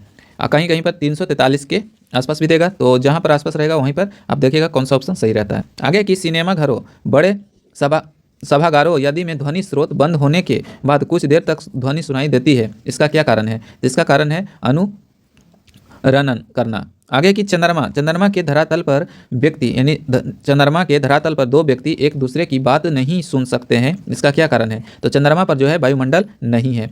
चंद्रमा पर जो है वायुमंडल नहीं होने के कारण वहाँ साउंड वेव नहीं होता है। आगे की वह जैविक पद्धति यानी जिसमें प्रस्रव ध्वनि का प्रयोग किया जाता है, उसे क्या कहते हैं, तो उसे सोनोग्राफी कहते हैं। आगे की विश्व स्वास्थ्य संगठन के अनुसार 45 डेसिबल की तीव्रता वाली ध्वनि मानव के लिए सबसे उपयुक्त माना गया है। विश्व स्वास्थ्य संगठन के द्वारा जो है 45 डेसिबल की तीव्रता वाली ध्वनि को ही सबसे अच्छा माना गया है। आगे की चमगादड़ अंधेरे रातों में उड़ सकते हैं और अपना शिकार भी कर सकते हैं, यह किसका कारण है, तो यह प्रसरत तरंगों का पराध्वनिक तरंगों उत्पन्न करता है और उन्हीं के द्वारा निर्देशित भी करता है। आगे देखिए कि टीवी रिमोट में किन किरणों का प्रयोग किया जाता है, तो वह किया जाता है अवरक्त तरंगों का प्रयोग किया जाता है। आगे देखिए कि ध्वनि स्रोत और तीव्रता, जैसे साधारण बातचीत हम सब करते हैं तो कितना डेसिबल रहता है, तो वह रहता है 30 से 40 डेसिबल के बीच में रहता है। जबकि तेज बातचीत करते हैं तो कितना रहता है, तो 50 से 60 डेसिबल के बीच में रहता है। जबकि तेज संगीत या शोर जहाँ होता है वहाँ पर 80 डेसिबल से अधिक हो जाता है। जबकि पेड़ के पत्ते की सरसराहट जो होता है 10 से 20 डेसिबल के बीच में होता है। जो सायरन होता है पुलिस के द्वारा या एम्बुलेंस के द्वारा बजाया जाता है तो वह 110 से लेकर 120 डेसिबल के बीच रहता है। या जेट विमान जब उड़ता है तो उसमें डेसिबल कितना होता है, तो 140 से लेकर 150 डेसिबल के बीच में रहता है। और औद्योगिक यंत्र सायरन यानी कारखानों में जो आवाज़ आता है वह 100 डेसिबल से लेकर 120 डेसिबल के बीच रहता है। आगे देखिए टेलीविजन ग्राही के दूरस्थ नियंत्रण में कौन सी विद्युत चुम्बकीय विकिरण प्रयोग में लाई जाती है? तो वह लाया जाता है अवरक्त विकिरण का। जब सितार और बांसुरी पर एक ही स्वर बजाया जाता है तो उनमें या उसमें उत्पन्न ध्वनि का भेद ध्वनि गुणता के आधार पर किया जाता है। आगे देखिए, जल, लोहा, नाइट्रोजन में ध्वनि के वेग का अवरोही क्रम क्या होता है? तो वह होता है नाइट्रोजन, उसके बाद जल, उसके बाद लोहा। यानी सबसे ठोस जो रहेगा उस पर ध्वनि का वेग होगा सबसे अधिक होगा। ध्वनि की चाल ठोस माध्यम में सर्वाधिक होता है, जबकि द्रव माध्यम में मध्यम यानी कि बीच में रहता है, और सबसे कम होता है गैसीय माध्यम में होता है। आगे की तापमान का ध्वनि के वेग पर क्या प्रभाव पड़ता है? तो तापमान के घटने से ध्वनि का वेग भी घटता है। आगे की ध्वनि किस माध्यम से होकर नहीं गुजर सकता है? तो ध्वनि जो है निर्वात में नहीं गुजर सकता है। आगे की ध्वनि तरंगें ठोस गैस दोनों माध्यमों से गमन कर सकती है तथा धातु में ध्वनि का वेग सबसे अधिक होता है। आगे देखिए कि एथेरोस्कोप जो है किस सिद्धांत पर काम करता है? तो वह करता है ध्वनि की परावर्तन पर काम करता है। आगे देखिए, एकास्टिक्स में किसका अध्ययन किया जाता है? तो वह किया जाता है ध्वनि का। ध्वनि तरंगों में कौन सी घटना घटित नहीं हो सकती है? तो वह ध्रुवण की घटना नहीं हो सकती है। आगे की ध्वनि का त्वरत्व या पिच जिसे कहते हैं किस पर निर्भर करता है? तो वह करता है आवृत्ति पर। आगे की प्रतिध्वनि यानी इक्को का कारण क्या होता है? तो ध्वनि तरंगों का परावर्तन होना है। प्रतिध्वनि का मतलब होता है एक ही आवाज़ बार बार सुनाई देना। आगे देखिए कि प्रसारित तरंगे की आवृत्ति लगभग कितना होता है? तो प्रसारित तरंगों की आवृत्ति जो होता है 20,000 हर्ट्ज से अधिक होता है, जबकि मानव द्वारा श्रव्य तरंग जो होता है यह होता है 20 हर्ट्ज से लेकर 20,000 हर्ट्ज के बीच में होता है, और 20 हर्ट्ज से कम रहता है तो उसे अप्रसरव तरंगे कहते हैं। आगे की प्रसारित ध्वनि तरंगे किसके द्वारा सुनी जा सकती है? तो प्रसारित ध्वनि जो है वह सुना जाता है कुत्ते, डॉल्फिन। आगे की ध्वनि ऊर्जा का विद्युत ऊर्जा में परिवर्तन कौन करता है? तो वह करता है माइक्रोफोन द्वारा किया जाता है। ध्वनि ऊर्जा को विद्युत ऊर्जा में परिवर्तन कौन करता है? तो वह करता है माइक्रोफोन द्वारा। आगे देखिए कि विभिन्न माध्यमों में ध्वनि की चाल कितनी होती है, जो कि 25 डिग्री सेल्सियस पर रहता है। तो जैसे कि पहला है कि एल्युमिनियम में चाल जो ध्वनि को होता है वह सबसे ज़्यादा होता है। कितना होता है? 6420 मीटर प्रति सेकेंड होता है। आगे है कि स्टील में होता है 5960 मीटर प्रति सेकेंड होता है, जबकि लोहा में 5950 मीटर प्रति सेकेंड होता है। कांच में होता है 3980 मीटर प्रति सेकेंड होता है, जबकि जल में कितना होता है? तो 1402 मीटर प्रति सेकंड होता है। जबकि वायु में बताए थे कितना? 332 मीटर प्रति सेकंड होता है। ऑक्सीजन में 316 मीटर प्रति सेकंड होता है। जबकि हाइड्रोजन में जो होता है वह होता है 1286 मीटर प्रति सेकंड, जब ये सब कितना है 0 डिग्री सेल्सियस पर रहेगा। तो उसके बाद देखिए कि समुद्री जल में जो होता है 1533 मीटर प्रति सेकंड रहता है, और सामान्य जल में 1493 मीटर प्रति सेकंड रहता है। आगे देखिए कि महिलाओं की आवाज़ पुरुषों की अपेक्षा तीक्ष्ण होती है, क्योंकि महिलाएं की आवाज़ जो होता है त्वरित अधिक होने के कारण ही ऐसा होता है सकते हैं। और चैनल पर पहली बार हैं तो चैनल को जरूर सब्सक्राइब कर लीजिएगा, ताकि आने वाले वीडियो का नोटिफिकेशन आपको मिलता रहे। तो चलिए स्टार्ट करते हैं पहला क्वेश्चन से। पहला क्वेश्चन है कि हाइड्रोजन से भरे हुए गुब्बारे को पृथ्वी से छोड़ने पर गुब्बारे में क्या परिवर्तित होती है? तो वह होता है गुब्बारे में आयाम में वृद्धि हो जाती है। आयाम में जो है वृद्धि हो जाती है। आगे की तेज हवा वाली रात्रि में ओस नहीं बनने का क्या कारण होता है? तो तेज हवा वाली रात्रि में ओस बनने का नहीं कारण होता है वह होता है बाष्पीकरण की क्रिया तेज होती है। बाष्पीकरण की दर जो होता है तेज होने के कारण यह तेज हवा वाली रात में ओस नहीं बनता है। आगे कि कमरे में रखे रेफ्रिजरेटर का दरवाजा खोल देने पर कमरे का तापमान पर क्या प्रभाव पड़ेगा? तो कमरे का तापमान जो है वह बढ़ जाएगा। कह रहा है कि कमरे में रखे रेफ्रिजरेटर का दरवाजा एकाएक खोल देंगे तो कमरे का तापमान क्या होगा? तो कमरे का तापमान जो है कुछ बढ़ जाएगा। आगे कि वह थर्मामीटर जो 2000 डिग्री सेल्सियस मापने हेतु उपयुक्त हो उसे क्या कहा जाता है? तो 2000 डिग्री या उच्च तापमान रहेगा उसे पायरोमीटर से मापा जाता है। किससे मापा जाता है? पायरोमीटर से, या पूर्ण विकिरण तापमापी के द्वारा भी मापा जाता है। आगे देखिए तापमापन जैसे होता है फ़ारेनहाइट, सेल्सियस और केल्विन। फ़ारेनहाइट, सेल्सियस और केल्विन। तब फ़ारेनहाइट में हिमांक बिंदु जो होता है कितना होता है? तो 32 फ़ारेनहाइट होता है, 32 डिग्री फ़ारेनहाइट होता है। फ़ारेनहाइट में हिमांक बिंदु जो होता है 32 डिग्री फ़ारेनहाइट होता है, जबकि सेल्सियस में 0 डिग्री सेल्सियस होता है। क्या होता है? तो हिमांक होता है। जबकि केल्विन में जो होता है, केल्विन में हिमांक जो होता है 273 केल्विन होता है, 273 केल्विन होता है। उसके बाद देखिए फ़ारेनहाइट का क्वथनांक जो होता है कितना होता है? तो वह होता है 212 डिग्री फ़ारेनहाइट होता है। क्या होता है? 212 डिग्री फ़ारेनहाइट होता है, क्वथनांक होता है। जबकि सेल्सियस में होता है 100 डिग्री सेल्सियस, यानी 100 डिग्री सेल्सियस क्वथनांक होता है। क्वथनांक का मतलब होता है उबलना। तो उसके बाद देखिए केल्विन पर यानी क्वथनांक कितना होता है? तो वह होता है 373, यानी दोनों में डिफरेंस देखिएगा तो कितना हो जाएगा? तो 100 डिग्री का। जबकि इसमें भी देखिएगा तो कितना का हो जाएगा? 100 डिग्री का। जबकि इसमें हो जाएगा 180 डिग्री का। याद रखिएगा क्वेश्चन पूछता है कि फ़ारेनहाइट में हिमांक और क्वथनांक के बीच की अंतर कितना होता है? 180 डिग्री होगा। देखिए इसका बराबर भाग यानी 180 100 आपको बताए थे। एक भाग होता है जो 1 फ़ारेनहाइट और 1 डिग्री सेल्सियस और 1 केल्विन के। आगे देखिए कि परम शून्य ताप से क्या तात्पर्य है? तो परम शून्य ताप जो है संवैधिक रूप से न्यूनतम संभावन ताप होता है। परम शून्य ताप जो होता है सबसे न्यूनतम तापमान होता है। आगे की स्वचालित इंजनों में हिमरोधी के रूप में किस पदार्थ का प्रयोग किया जाता है? तो उस प्रयोग किया जाता है एथिलीन ग्लाइकोल का प्रयोग किया जाता है। आगे की जब बर्फ़ पिघलता है तब उसके आयतन पर क्या प्रभाव पड़ता है? तो जब बर्फ़ पिघलता है यानी 0 डिग्री से 4 डिग्री तक जाएगा तो आयतन घटता है। क्या होता है? आयतन घटता है। यानी पिघलेगा तो क्या होगा? तो आयतन घटेगा। आगे की थर्मोस्टेट यंत्र का संबंध तापक्रम से है, जिसका प्रयोग या जिसका उपयोग किस निकाय में क्या करना होता है? तो दाब स्वयं नियंत्रित में किया जाता है। आगे रेफ्रिजरेटर में थर्मोस्टेट का प्रमुख कार्य क्या होता है? तो रेफ्रिजरेटर में थर्मोस्टेट का प्रमुख कार्य होता है एक समान तापमान को बनाए रखना होता है। आगे की रेफ्रिजरेटर में खाद्य पदार्थ को ताज़ा रखने हेतु कितना तापमान आवश्यक होता है? तो आप रेफ्रिजरेटर में खाना रखिएगा तो उसका कितना रखना चाहिए? तो 4 डिग्री सेल्सियस तापमान उसका रखना चाहिए। आगे है कि स्वस्थ मनुष्य के शरीर का तापमान कितना होता है? तो स्वस्थ मनुष्य के शरीर का जो तापमान होता है वह होता है फ़ारेनहाइट में होता है 98.6 फ़ारेनहाइट होता है, जबकि डिग्री सेल्सियस में पूछेगा तो वह हो जाएगा 37 डिग्री लगभग में, जबकि 36.89 देता है। कितना देता है? 89 डिग्री सेल्सियस देता है, जबकि केल्विन हो जाएगा 310 केल्विन हो जाएगा। ये तीनों याद रखेगा। आगे की उबलते जल की तुलना में भाप से हाथ अधिक क्यों जलता है? इसका कारण होता है गुप्त उष्मा, यानी भाप में गुप्त उष्मा जो है अधिक होता है। इसी कारण से उबलते जल की तुलना में भाप से अधिक हाथ जलता है। आगे देखिए कि पानी में साधारण नमक मिलाने पर पानी का क्वथनांक बिंदु बढ़ जाएगा तथा हिमांक बिंदु क्या हो जाएगा? घट जाएगा। कह रहा है कि पानी में साधारण नमक मिलाने पर पानी का क्वथनांक बिंदु क्या होगा? बढ़ जाएगा, जबकि हिमांक बिंदु क्या होता है? घट जाता है। आगे देखिए कि सेंटीग्रेड एवं फ़ारेनहाइट तापक्रम कितने डिग्री पर एक समान होता है? तो सेंटीग्रेड और फ़ारेनहाइट जो होता है -40 डिग्री सेल्सियस पर फ़ारेनहाइट और सेंटीग्रेड एक समान रहता है तापमान। आगे शीशे की छड़ जब भाप में रखी जाती है तो इसकी लंबाई पर क्या प्रभाव पड़ता है? तो शीशे की छड़ जो है भाप में रखी जाती है तो इसकी लंबाई बढ़ जाती है। आगे की सर्दियों में लोहे के टुकड़े और लकड़ी के टुकड़े को छूने पर लोहे का टुकड़ा ठंडा क्यों लगता है या अधिक ठंडा क्यों लगता है? तो लकड़ी की तुलना में लोहा उष्मा का अच्छा चालक है या अधिक सुचालक है। लकड़ी की तुलना में लोहा जो है अधिक सुचालक या उष्मा का अच्छा सुचालक माना जाता है। आगे की यदि वायु का तापमान बढ़ता है तो उसका जल वाष्प ग्रहण करने की क्षमता पर क्या प्रभाव पड़ता है? तो वह भी बढ़ जाएगा। जब वायु का तापमान हम बढ़ाते हैं तो उसका जल वाष्प ग्रहण करने की क्षमता क्या होता है? तो वह भी बढ़ जाता है। आगे की पदार्थ की उष्माधारिता किस पर निर्भर करता है? तो पदार्थ की विशिष्ट उष्मा पर निर्भर करता है।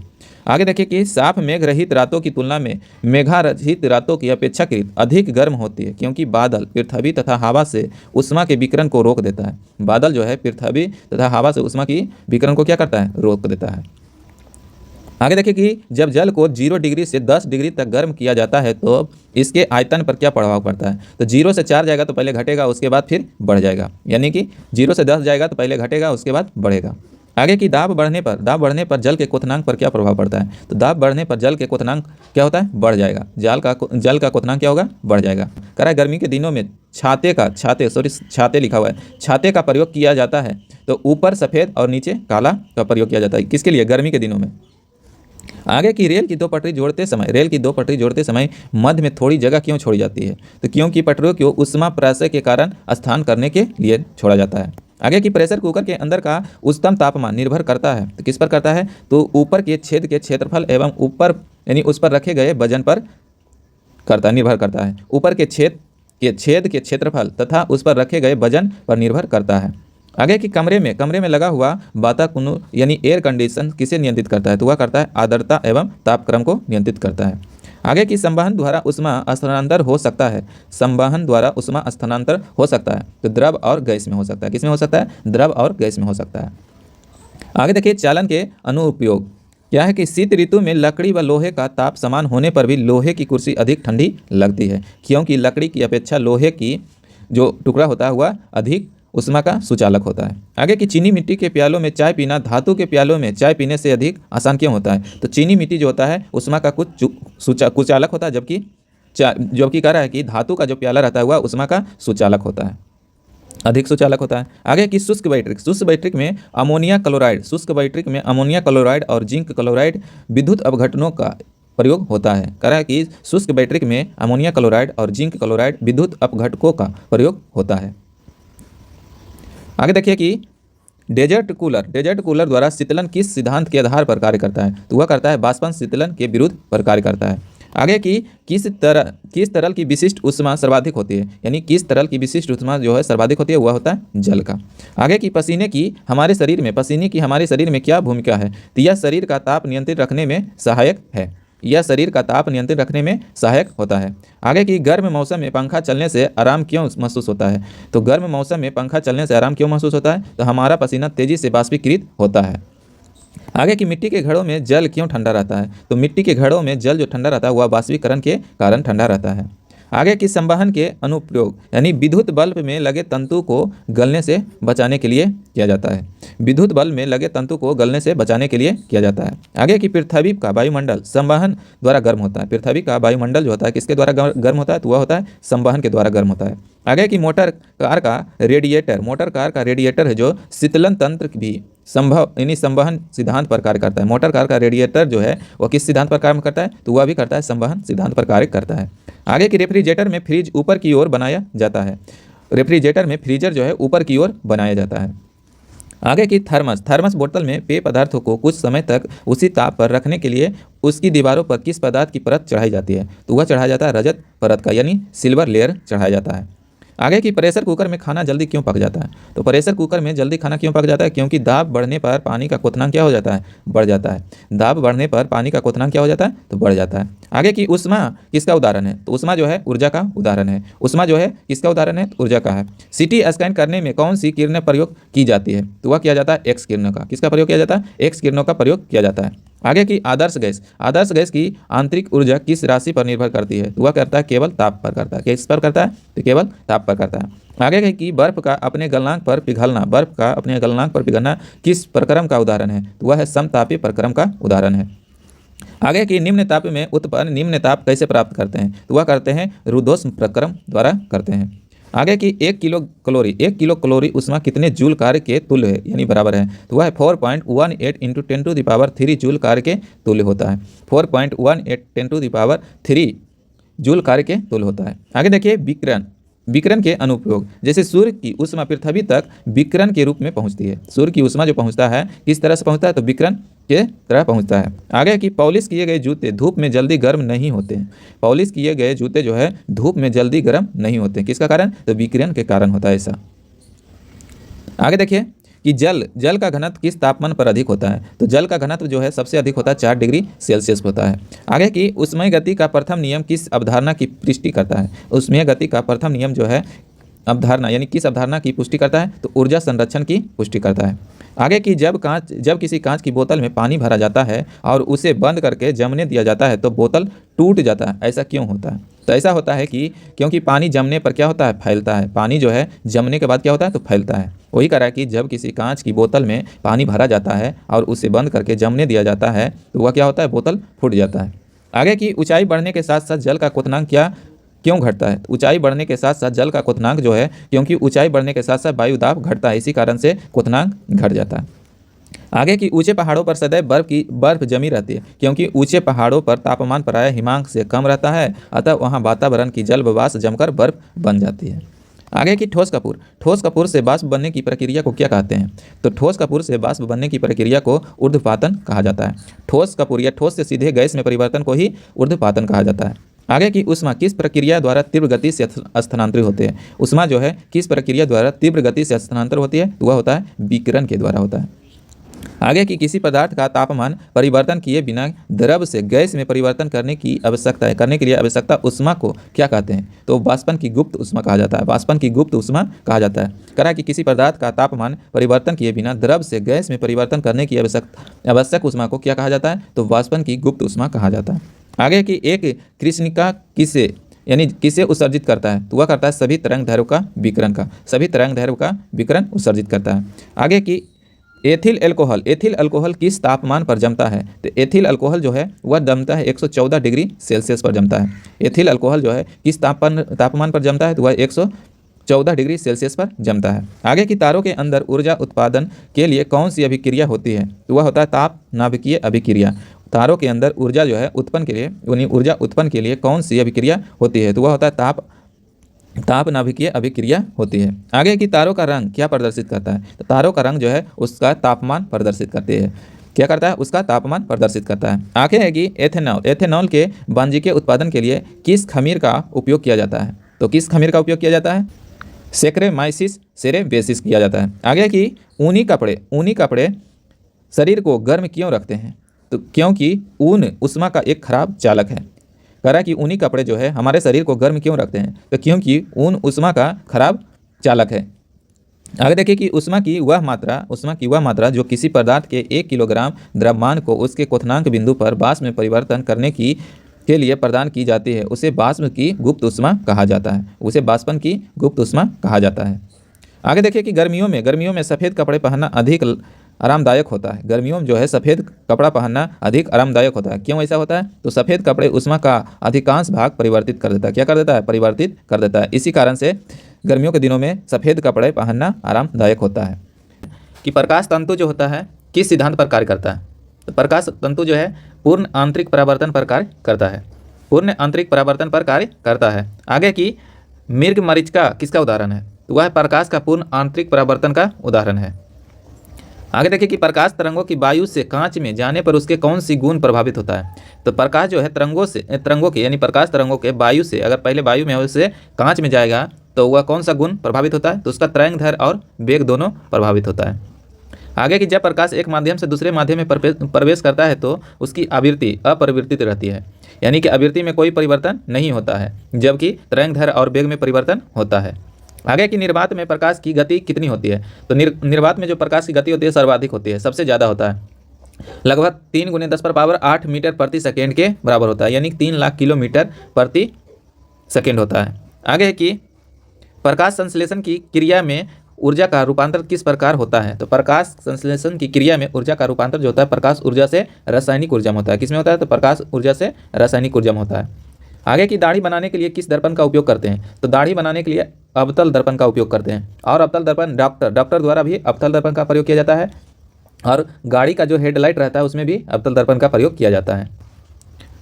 आगे की प्रकाश सजावट के लिए यानी प्रकाश सजावट के लिए विसर्जन लैंपों में से किस गैस का प्रयोग किया जाता है? तो विसर्जन लैंपों में जो होता है वह नियॉन गैस का प्रयोग किया जाता है। आगे की लाल रंग की तरंगदैर्घ्य सबसे अधिक होती है। लाल रंग की तरंगदैर्घ्य जो है सबसे अधिक होती है, जबकि बैंगनी रंग की तरंगदैर्घ्य सबसे कम होती है। आगे की क्षितिज के समीप सूर्य एवं चंद्रमा के दीर्घ वृत्ताकार दिखाई देने का क्या कारण है? तो प्रकाश का अपवर्तन का कारण ऐसा होता है। तरह की क्षितिज के समीप सूर्य एवं चंद्रमा के दीर्घ वृत्ताकार दिखाई देने का कारण क्या होता है? तो वह होता है प्रकाश का अपवर्तन होता है। आगे की वास्तविक सूर्योदय से कुछ समय पहले ही सूर्य क्यों दिखाई देता है? तो वह भी दिखाई देता है प्रकाश के अपवर्तन के कारण देता है।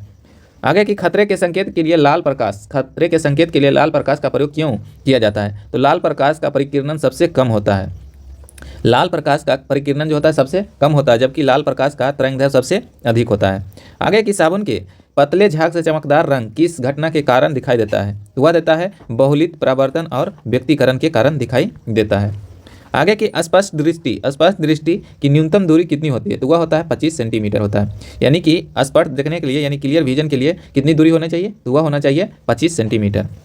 आगे की दीर्घ तरंगों की अपेक्षा वायुमंडल द्वारा लघु तरंगें अधिक परिकीर्णन होती है, इसलिए आकाश का रंग दिखाई देता है। यानी कह रहा है कि दीर्घ तरंगों की अपेक्षा वायुमंडल द्वारा लघु तरंगें अधिक परिकीर्णन होती है, इसीलिए आकाश का रंग कैसा दिखाई देता है? तो वह नीला दिखाई देता है। तंतु प्रकाश तार में संकेत किसके द्वारा प्रदान किया जाता है? तो वह किया जाता है प्रकाश तरंगों के द्वारा प्रदान किया जाता है।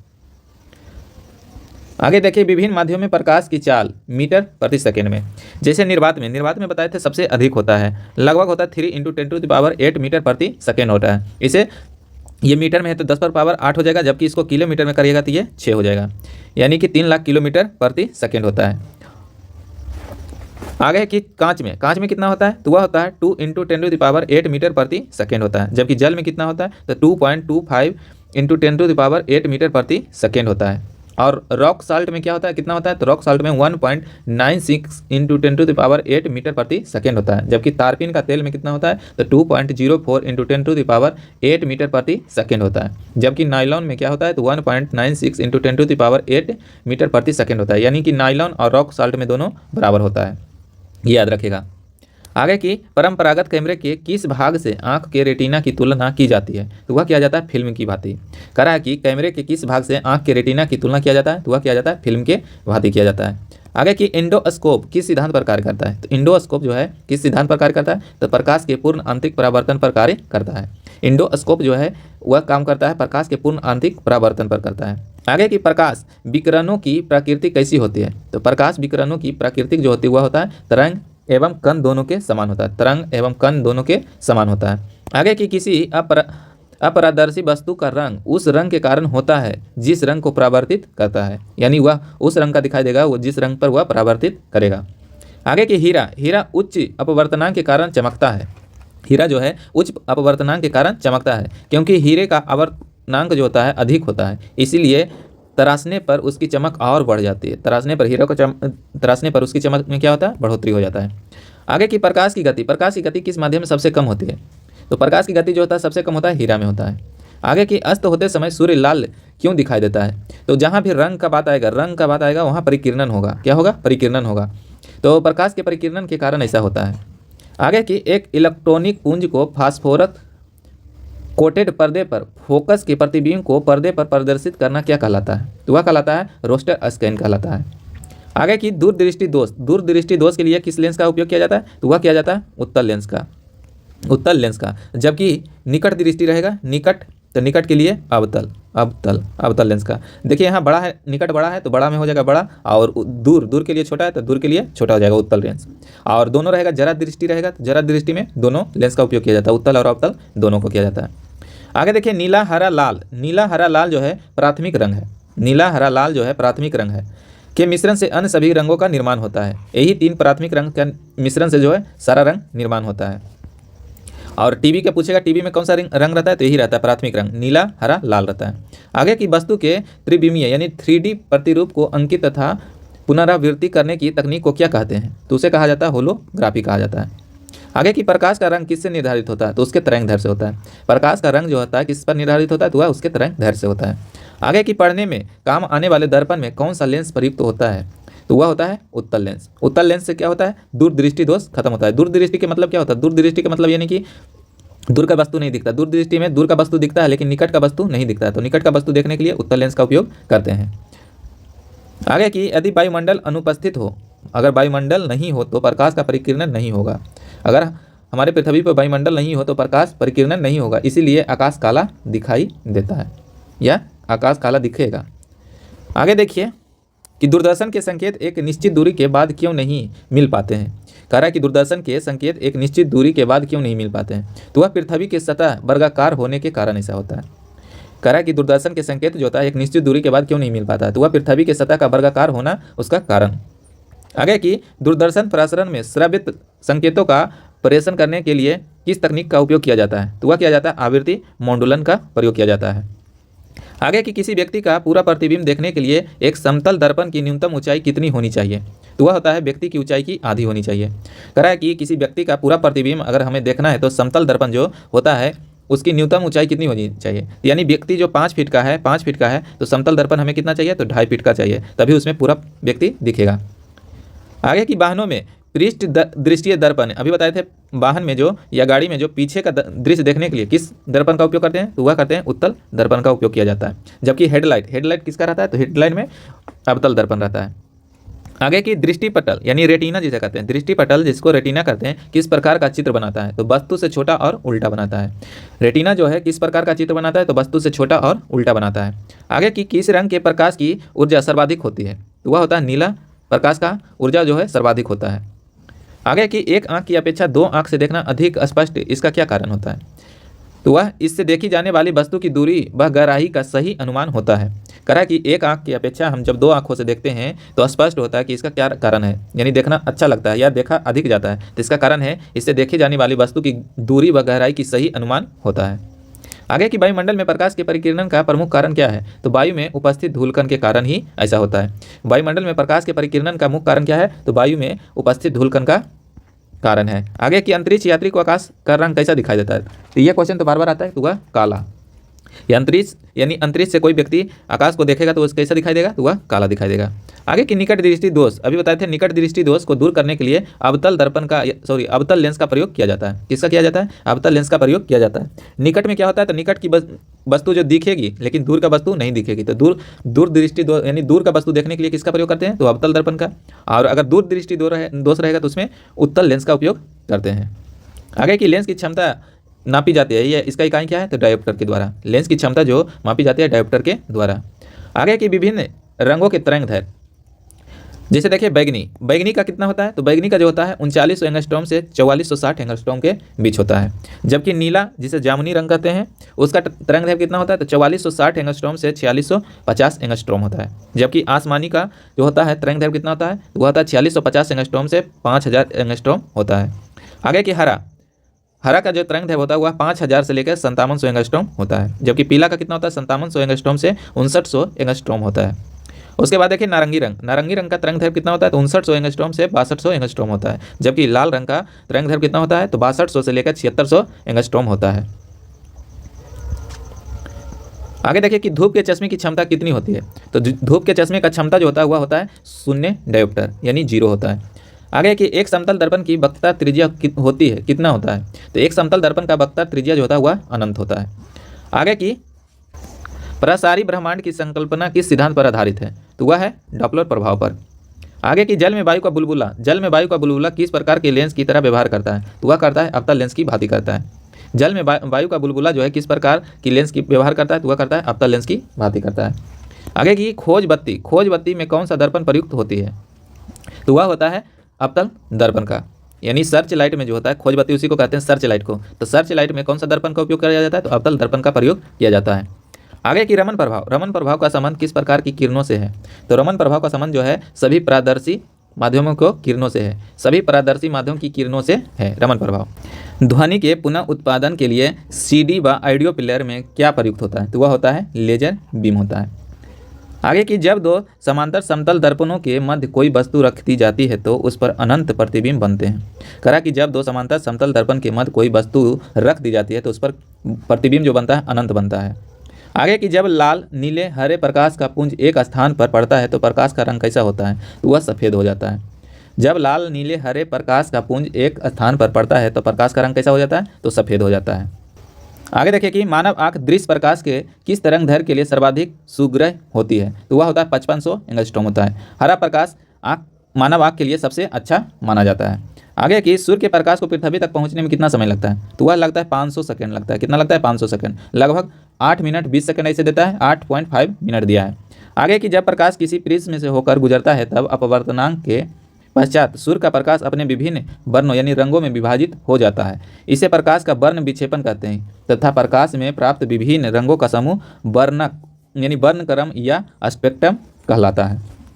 आगे की चंद्रमा का प्रकाश पृथ्वी पर कितने समय में पहुंचता है? तो वह पहुंचता है 1.3 सेकंड में, 1.3 सेकंड में पहुंचता है। आगे की इंद्रधनुष के रंगों का सही अनुक्रम क्या है? तो बैगनी, नीला, आसमानी, हरा, पीला, नारंगी और लाल है। आगे की इंद्रधनुष बनने के लिए वर्ण विक्षेपण, अपवर्तन एवं पूर्ण आंतरिक परावर्तन यदि भौतिक परिघटनाएं उत्तरदायी होता है। कहा कि इंद्रधनुष बनने के लिए वर्ण विक्षेपण, अपवर्तन, पूर्ण आंतरिक परावर्तन यदि भौतिक परिघटनाएं उत्तरदायी होता है। इंद्रधनुष में टोटल कितने रंग होते हैं? तो वह 7 होता है। और इंद्रधनुष कब बनता है? तो ये हमेशा सूर्य के विपरीत बनता है। कब बनता है? तो सूर्य के हमेशा विपरीत बनता है। आगे की सूर्य से आने वाली प्रकाश किरण को किस दर्पण की सहायता से एक बूंद पर केंद्रित किया जा सकता है? तो वह किया जाता है अवतल दर्पण पर। कह रहा है सूर्य से आने वाली प्रकाश किरणों को किस दर्पण की सहायता से एक बिंदु पर केंद्रित किया जा सकता है? तो वह अवतल दर्पण पर।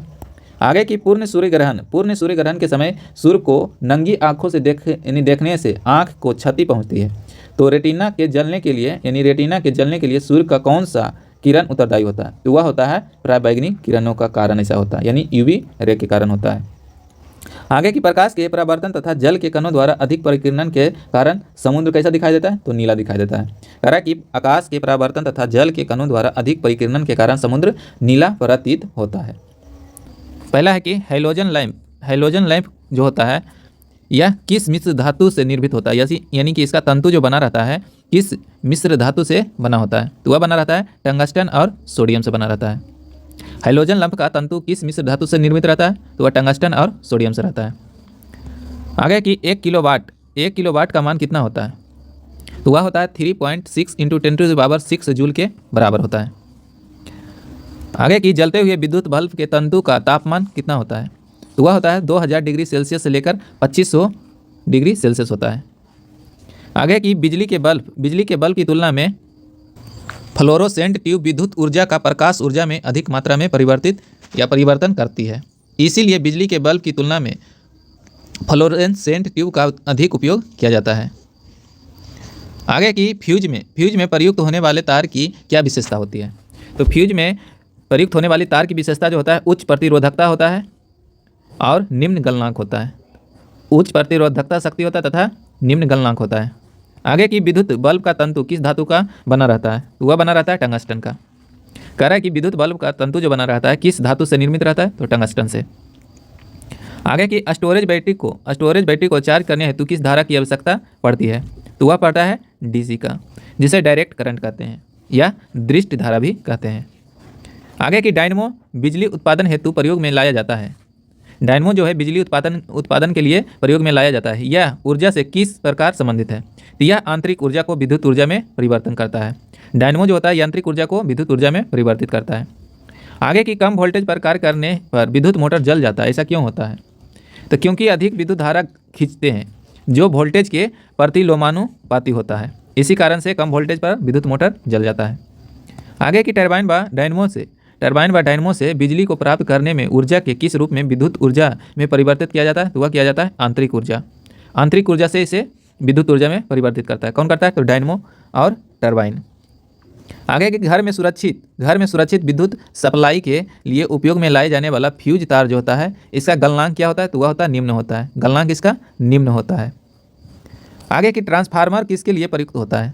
तो ट्रांसफार्मर जो है एसी वोल्टेज को बढ़ाने और घटाने के लिए उपयोग किया जाता है, यानी विद्युत धारा के वोल्टेज को नियंत्रित करने के लिए किया जाता है। आगे प्रत्यावर्ती धारा को दृष्टि धारा में परिवर्तित करने यंत्र को क्या कहा जाता है? तो रेक्टिफायर कहा जाता है।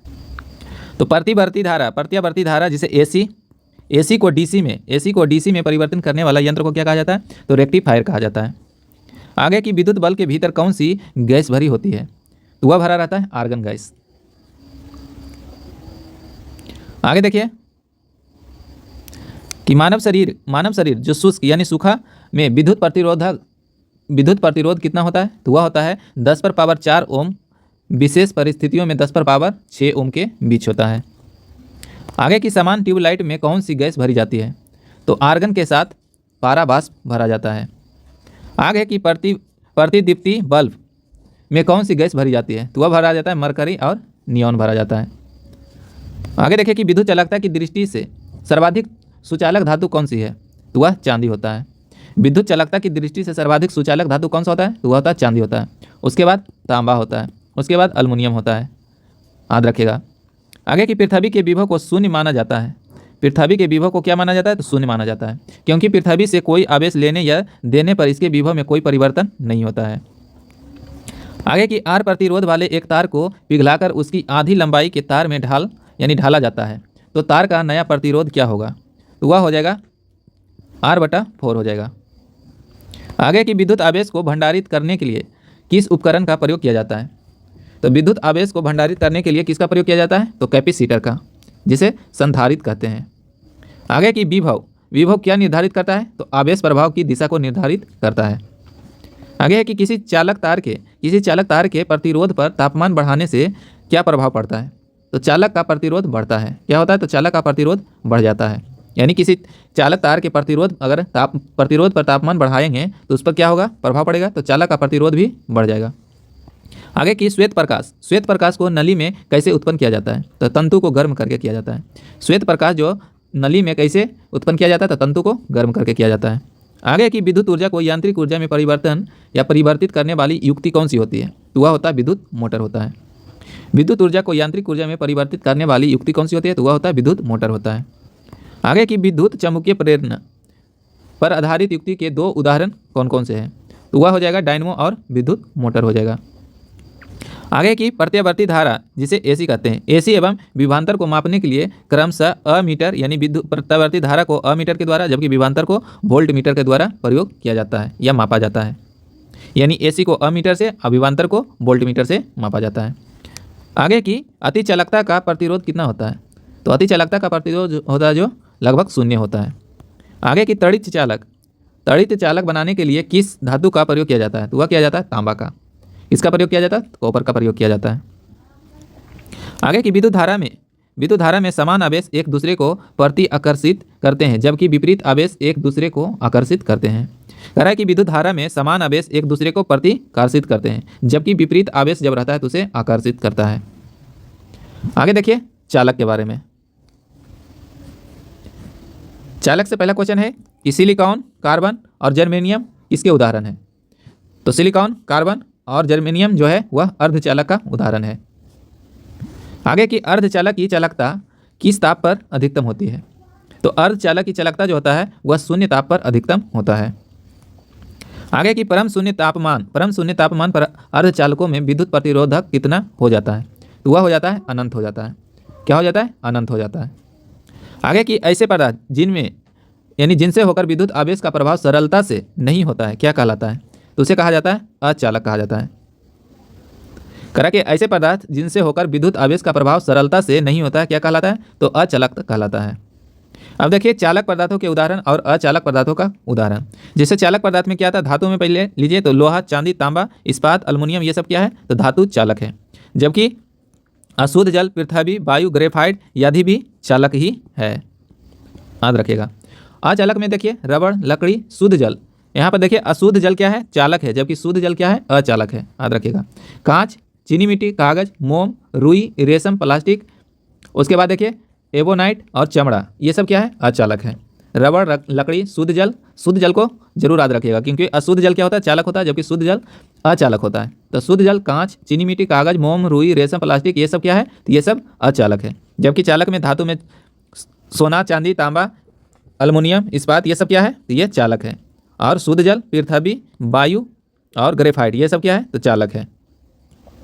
आगे देखिए अति चालकता के क्या लक्षण होते हैं? तो अति चालकता का जो होता है 0 प्राज्ञमता होता है।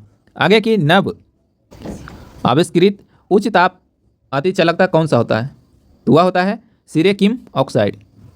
आगे ट्रांजिस्टर बनाने के लिए सर्वाधिक प्रयुक्त पदार्थ कौन सा होता है? तो ट्रांजिस्टर बनाने के लिए या सिलिकॉन चिप बनाने के लिए सिलिकॉन का प्रयोग करते हैं। यानी चिप्स भी बनाने के लिए जिसको मेमोरी कहते हैं, तो उसका किस में प्रयोग होता है? तो सिलिकॉन से बनाया जाता है। अर्धचालक में अशुद्धियाँ मिश्रित करने पर प्रक्रिया कहलाती है, यानी क्या प्रक्रिया कहलाती है? तो उसे डोपिंग प्रक्रिया कहते हैं। क्या कहते हैं? डोपिंग प्रक्रिया। यानी अर्धचालक में अशुद्धियाँ मिश्रित करते हैं तो उसे किस प्रक्रिया के नाम से जानते हैं? तो उसे डोपिंग प्रक्रिया के नाम से जानते हैं। आगे की डायोड का प्रयोग किस लिए होता है? तो AC वोल्टेज को DC वोल्टेज में परिवर्तित करने के लिए डायोड का प्रयोग किया जाता है। जबकि AC वोल्टेज को DC में परिवर्तित करने के लिए किसका प्रयोग करते हैं? तो डायोड को। आगे की चालक से संबंधित मुख्य तत्व देख लीजिए। जैसे चालक की लंबाई में वृद्धि होने पर, यानी चालक की लंबाई में वृद्धि करिएगा तो उसका प्रतिरोधकता भी बढ़ जाएगा। क्वेश्चन पूछेगा कि अगर चालक की लंबाई बढ़ाई जाए तो प्रतिरोधकता क्या होगा? तो वह भी बढ़ेगा, याद रखिएगा। आगे की चालक का प्रतिरोध पदार्थ की प्राकृतिक पर निर्भर करता है। चालक का प्रतिरोध जो है प्राकृतिक यानी पदार्थ की प्राकृतिक पर भी निर्भर करता है।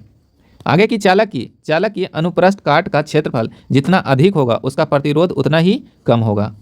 कह रहा कि चालक की अनुप्रस्थ काट का क्षेत्रफल जो है जितना अधिक होगा उसका प्रतिरोध क्या होगा? उतना ही कम होगा। आगे की चालक के ताप में वृद्धि होने से उसके प्रतिरोध और प्रतिरोधकता में परिवर्तन होता है। धातुओं में तापीय वृद्धि से उनके प्रतिरोध एवं प्रतिरोधकता में वृद्धि होती है। आगे की चुंबकीय आकर्षण शक्ति कहाँ सर्वाधिक होती है? तो वह होता है चुंबक के दोनों किनारों पर। चुंबकीय आकर्षण शक्ति कहाँ पर सर्वाधिक होता है? तो चुंबक के दोनों किनारों पर होता है। आगे की चुंबकीय कंपास की सुई किस दिशा को प्रदर्शित करती है? तो वह करता है उत्तर से दक्षिण। आगे की सीजीएस पद्धति में चुंबकीय फ्लक्स का मात्रक क्या होता है? तो वह होता है मैक्सवेल।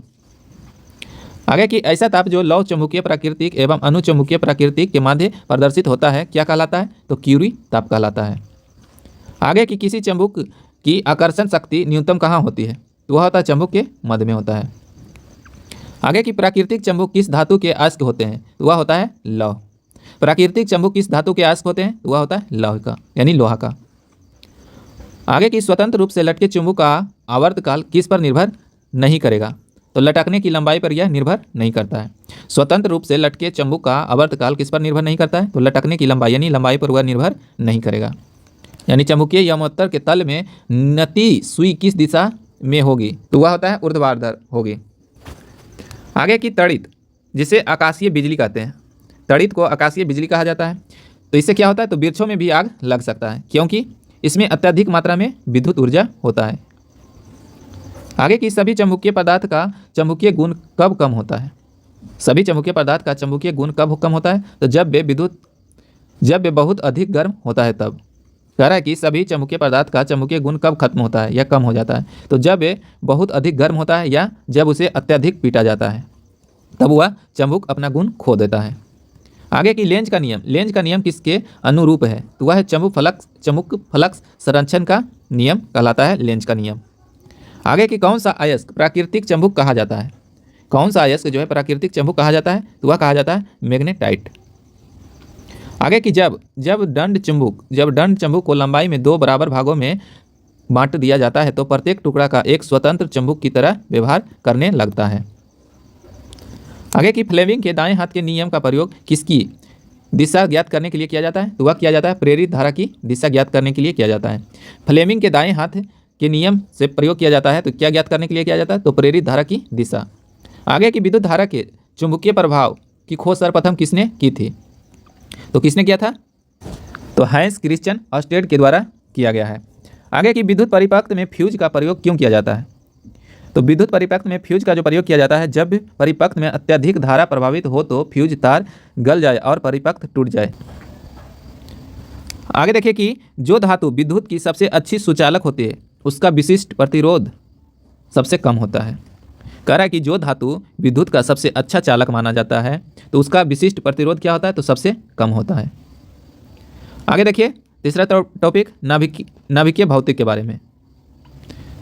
पहला क्वेश्चन है कि नाभिकीय रिएक्टर में भारी जल जिसे D2O का प्रयोग क्यों किया जाता है? तो न्यूट्रॉन की गति को कम करने के लिए किया जाता है। नाभिकीय रिएक्टर में भारी जल का प्रयोग क्यों किया जाता है? तो न्यूट्रॉन की गति को कम करने के लिए किया जाता है। आगे की ट्रांस यूरेनियम तत्वों का संश्लेषण किसके द्वारा किया गया है? तो वह किया गया है ग्लेन टी सीबोर्ग के द्वारा किया गया है। आगे की रेडियोधर्मी क्षय क्या है? तो नाभिकीय पदार्थ का नैसर्गिक क्षय होता है। आगे की पॉजिट्रॉन की खोज किसने किया था? तो वह किया था CD एडरसन ने किया था। आगे देखिए कि फास्ट बीडर टेस्ट रिएक्टर जिसे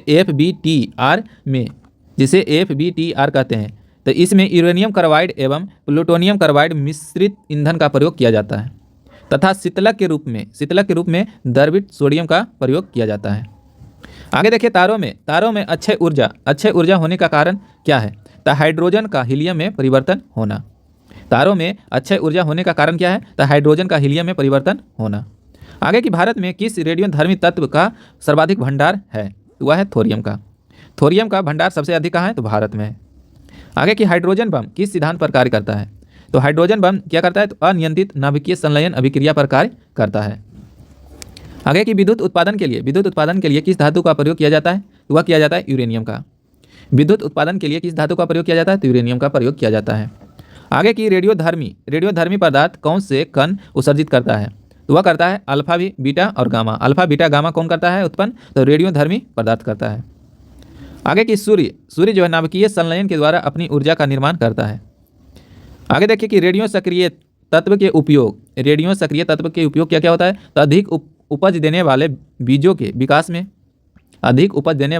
विकास में और खाद्यान्नों के विकिरण प्रसंक्रमण में और मांस उत्पादों और फल व सब्जियों के संरक्षण में, कैंसर के उपचार में और भूमिगत पाइपों में रिसाव का पता लगाने में किया जाता है। किसका? रेडियो सक्रिय तत्व का प्रयोग किया जाता है।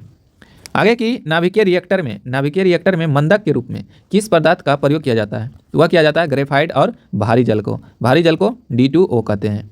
तो ग्रेफाइट और भारी जल को प्रयोग किया जाता है किसके रूप में? तो मंदक के रूप में। आगे है कि बीडर रिएक्टर से क्या तात्पर्य है? तो ऐसा रिएक्टर जो विखंडित होने वाले पदार्थ को विखंडन की मात्रा से अधिक उत्पन्न करता है जिसे बीडर रिएक्टर कहा जाता है। आगे की कोबाल्ट, आगे देखिए कि कोबाल्ट 60 का प्रयोग विकिरण चिकित्सा में क्यों किया जाता है? तो गामा किरणों के कारण इसका प्रयोग किया जाता है कोबाल्ट 60 का।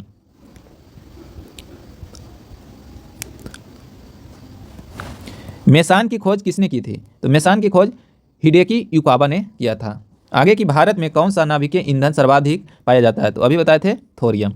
आगे की भारत में अणुबम का विकास किसने किया था? तो वह किया था डॉक्टर राजा रमन्ना ने किया था। आगे देखिए कि परमाणु रिएक्टर का प्रयोग कहाँ किया जाता है? तो परमाणु रिएक्टर का प्रयोग जो किया जाता है आणविक भट्ठी में किया जाता है। आगे देखिए साइक्लोट्रॉन को त्वरित करने वाला अणु कौन सा है? तो वह है प्रोटॉन। आगे देखिए विद्युत उत्पादन के लिए परमाणु ऊर्जा संयंत्रों में से यानी किस यूरेनियम समस्थानिक का प्रयोग या उपयोग किया जाता है? तो वह किया जाता है यूरेनियम 235 का। विद्युत उत्पादन के लिए परमाणु ऊर्जा में जो यूरेनियम का प्रयोग किया जाता है, किसका प्रयोग किया जाता है? तो यूरेनियम 235 का किया जाता है। आगे की भारत का प्रथम परमाणु संयंत्र कौन सा है? तो वह है तारापुर, महाराष्ट्र। कौन सा है? तारापुर, जो कि महाराष्ट्र में है। आगे की परमाणु बम नाभिकीय विखंडन के सिद्धांत पर आधारित है। इसके विपरीत हाइड्रोजन बम जो है नाभिकीय संलयन के सिद्धांत पर कार्य करता है। परमाणु बम जो है नाभिकीय विखंडन पर कार्य करता है, जबकि हाइड्रोजन बम जो है नाभिकीय संलयन पर कार्य करता है। आगे देखिए भारत का कौन सा परमाणु संयंत्र भूकंपीय पेटी में स्थित है? वह है नरौरा और बुलंदशहर, जो कि उत्तर प्रदेश में है। आगे की वर्ष 1938 में नाभिकीय विखंडन की खोज किसने किया था? तो किसने किया था? ऑटो हॉर्न एवं फ्रीडरिख स्ट्रॉसमैन ने किया था। आगे की यूरेनियम विखंडन की प्रक्रिया जारी रखने में किस कण की जरूरत होती है? वह होता है न्यूट्रॉन की। यूरेनियम विखंडन की प्रक्रिया जारी रखने में किस कण की जरूरत होती है? तो वह होता है न्यूट्रॉन की। आगे की भारत में स्थापित प्रमुख परमाणु ऊर्जा केंद्र कौन कौन है? तो तारापुर कहाँ है? महाराष्ट्र में। इसका क्षमता कितना है? तो 1400 मेगावाट है। उसके बाद देखिए रावत भाटा जो कहाँ है? राजस्थान के कोटा में है। इसका क्षमता कितना है? तो 1180 मेगावाट है। जबकि कलपक्कम कहाँ है? तो तमिलनाडु में। इसका क्षमता कितना है? तो 440 मेगावाट है। उसके बाद देखिए नरौरा जो कि कहाँ है? यूपी में है। इसका क्षमता कितना है? तो 440 मेगावाट है। कलपक्कम और नरौरा का क्षमता कितना है? 440 मेगावाट है। उसके बाद देखिए काकरापाड़ा जो कि गुजरात में है। इसका क्षमता कितना है? तो 1140 मेगावाट है। उसके बाद देखिए कैगा कहाँ है? कर्नाटक में। इसका क्षमता कितना है? तो 880 मेगावाट है। जबकि कुंडलकुलम जहाँ कहाँ है? तो तमिलनाडु में। इसका कितना है क्षमता? तो यह है 2000 मेगावाट है। यानी वर्ष 1942 में पहले परमाणु रिएक्टर का निर्माण किसने किया था? तो एर्निको फर्मी ने किया था। वर्ष 1942 में पहले परमाणु रिएक्टर का निर्माण किसने किया था? एर्निको फर्मी ने किया था। तो वीडियो को जितना हो सके आप शेयर कर दीजिएगा और चैनल को सब्सक्राइब कर लीजिएगा। तब तक के लिए जय हिंद, जय भारत।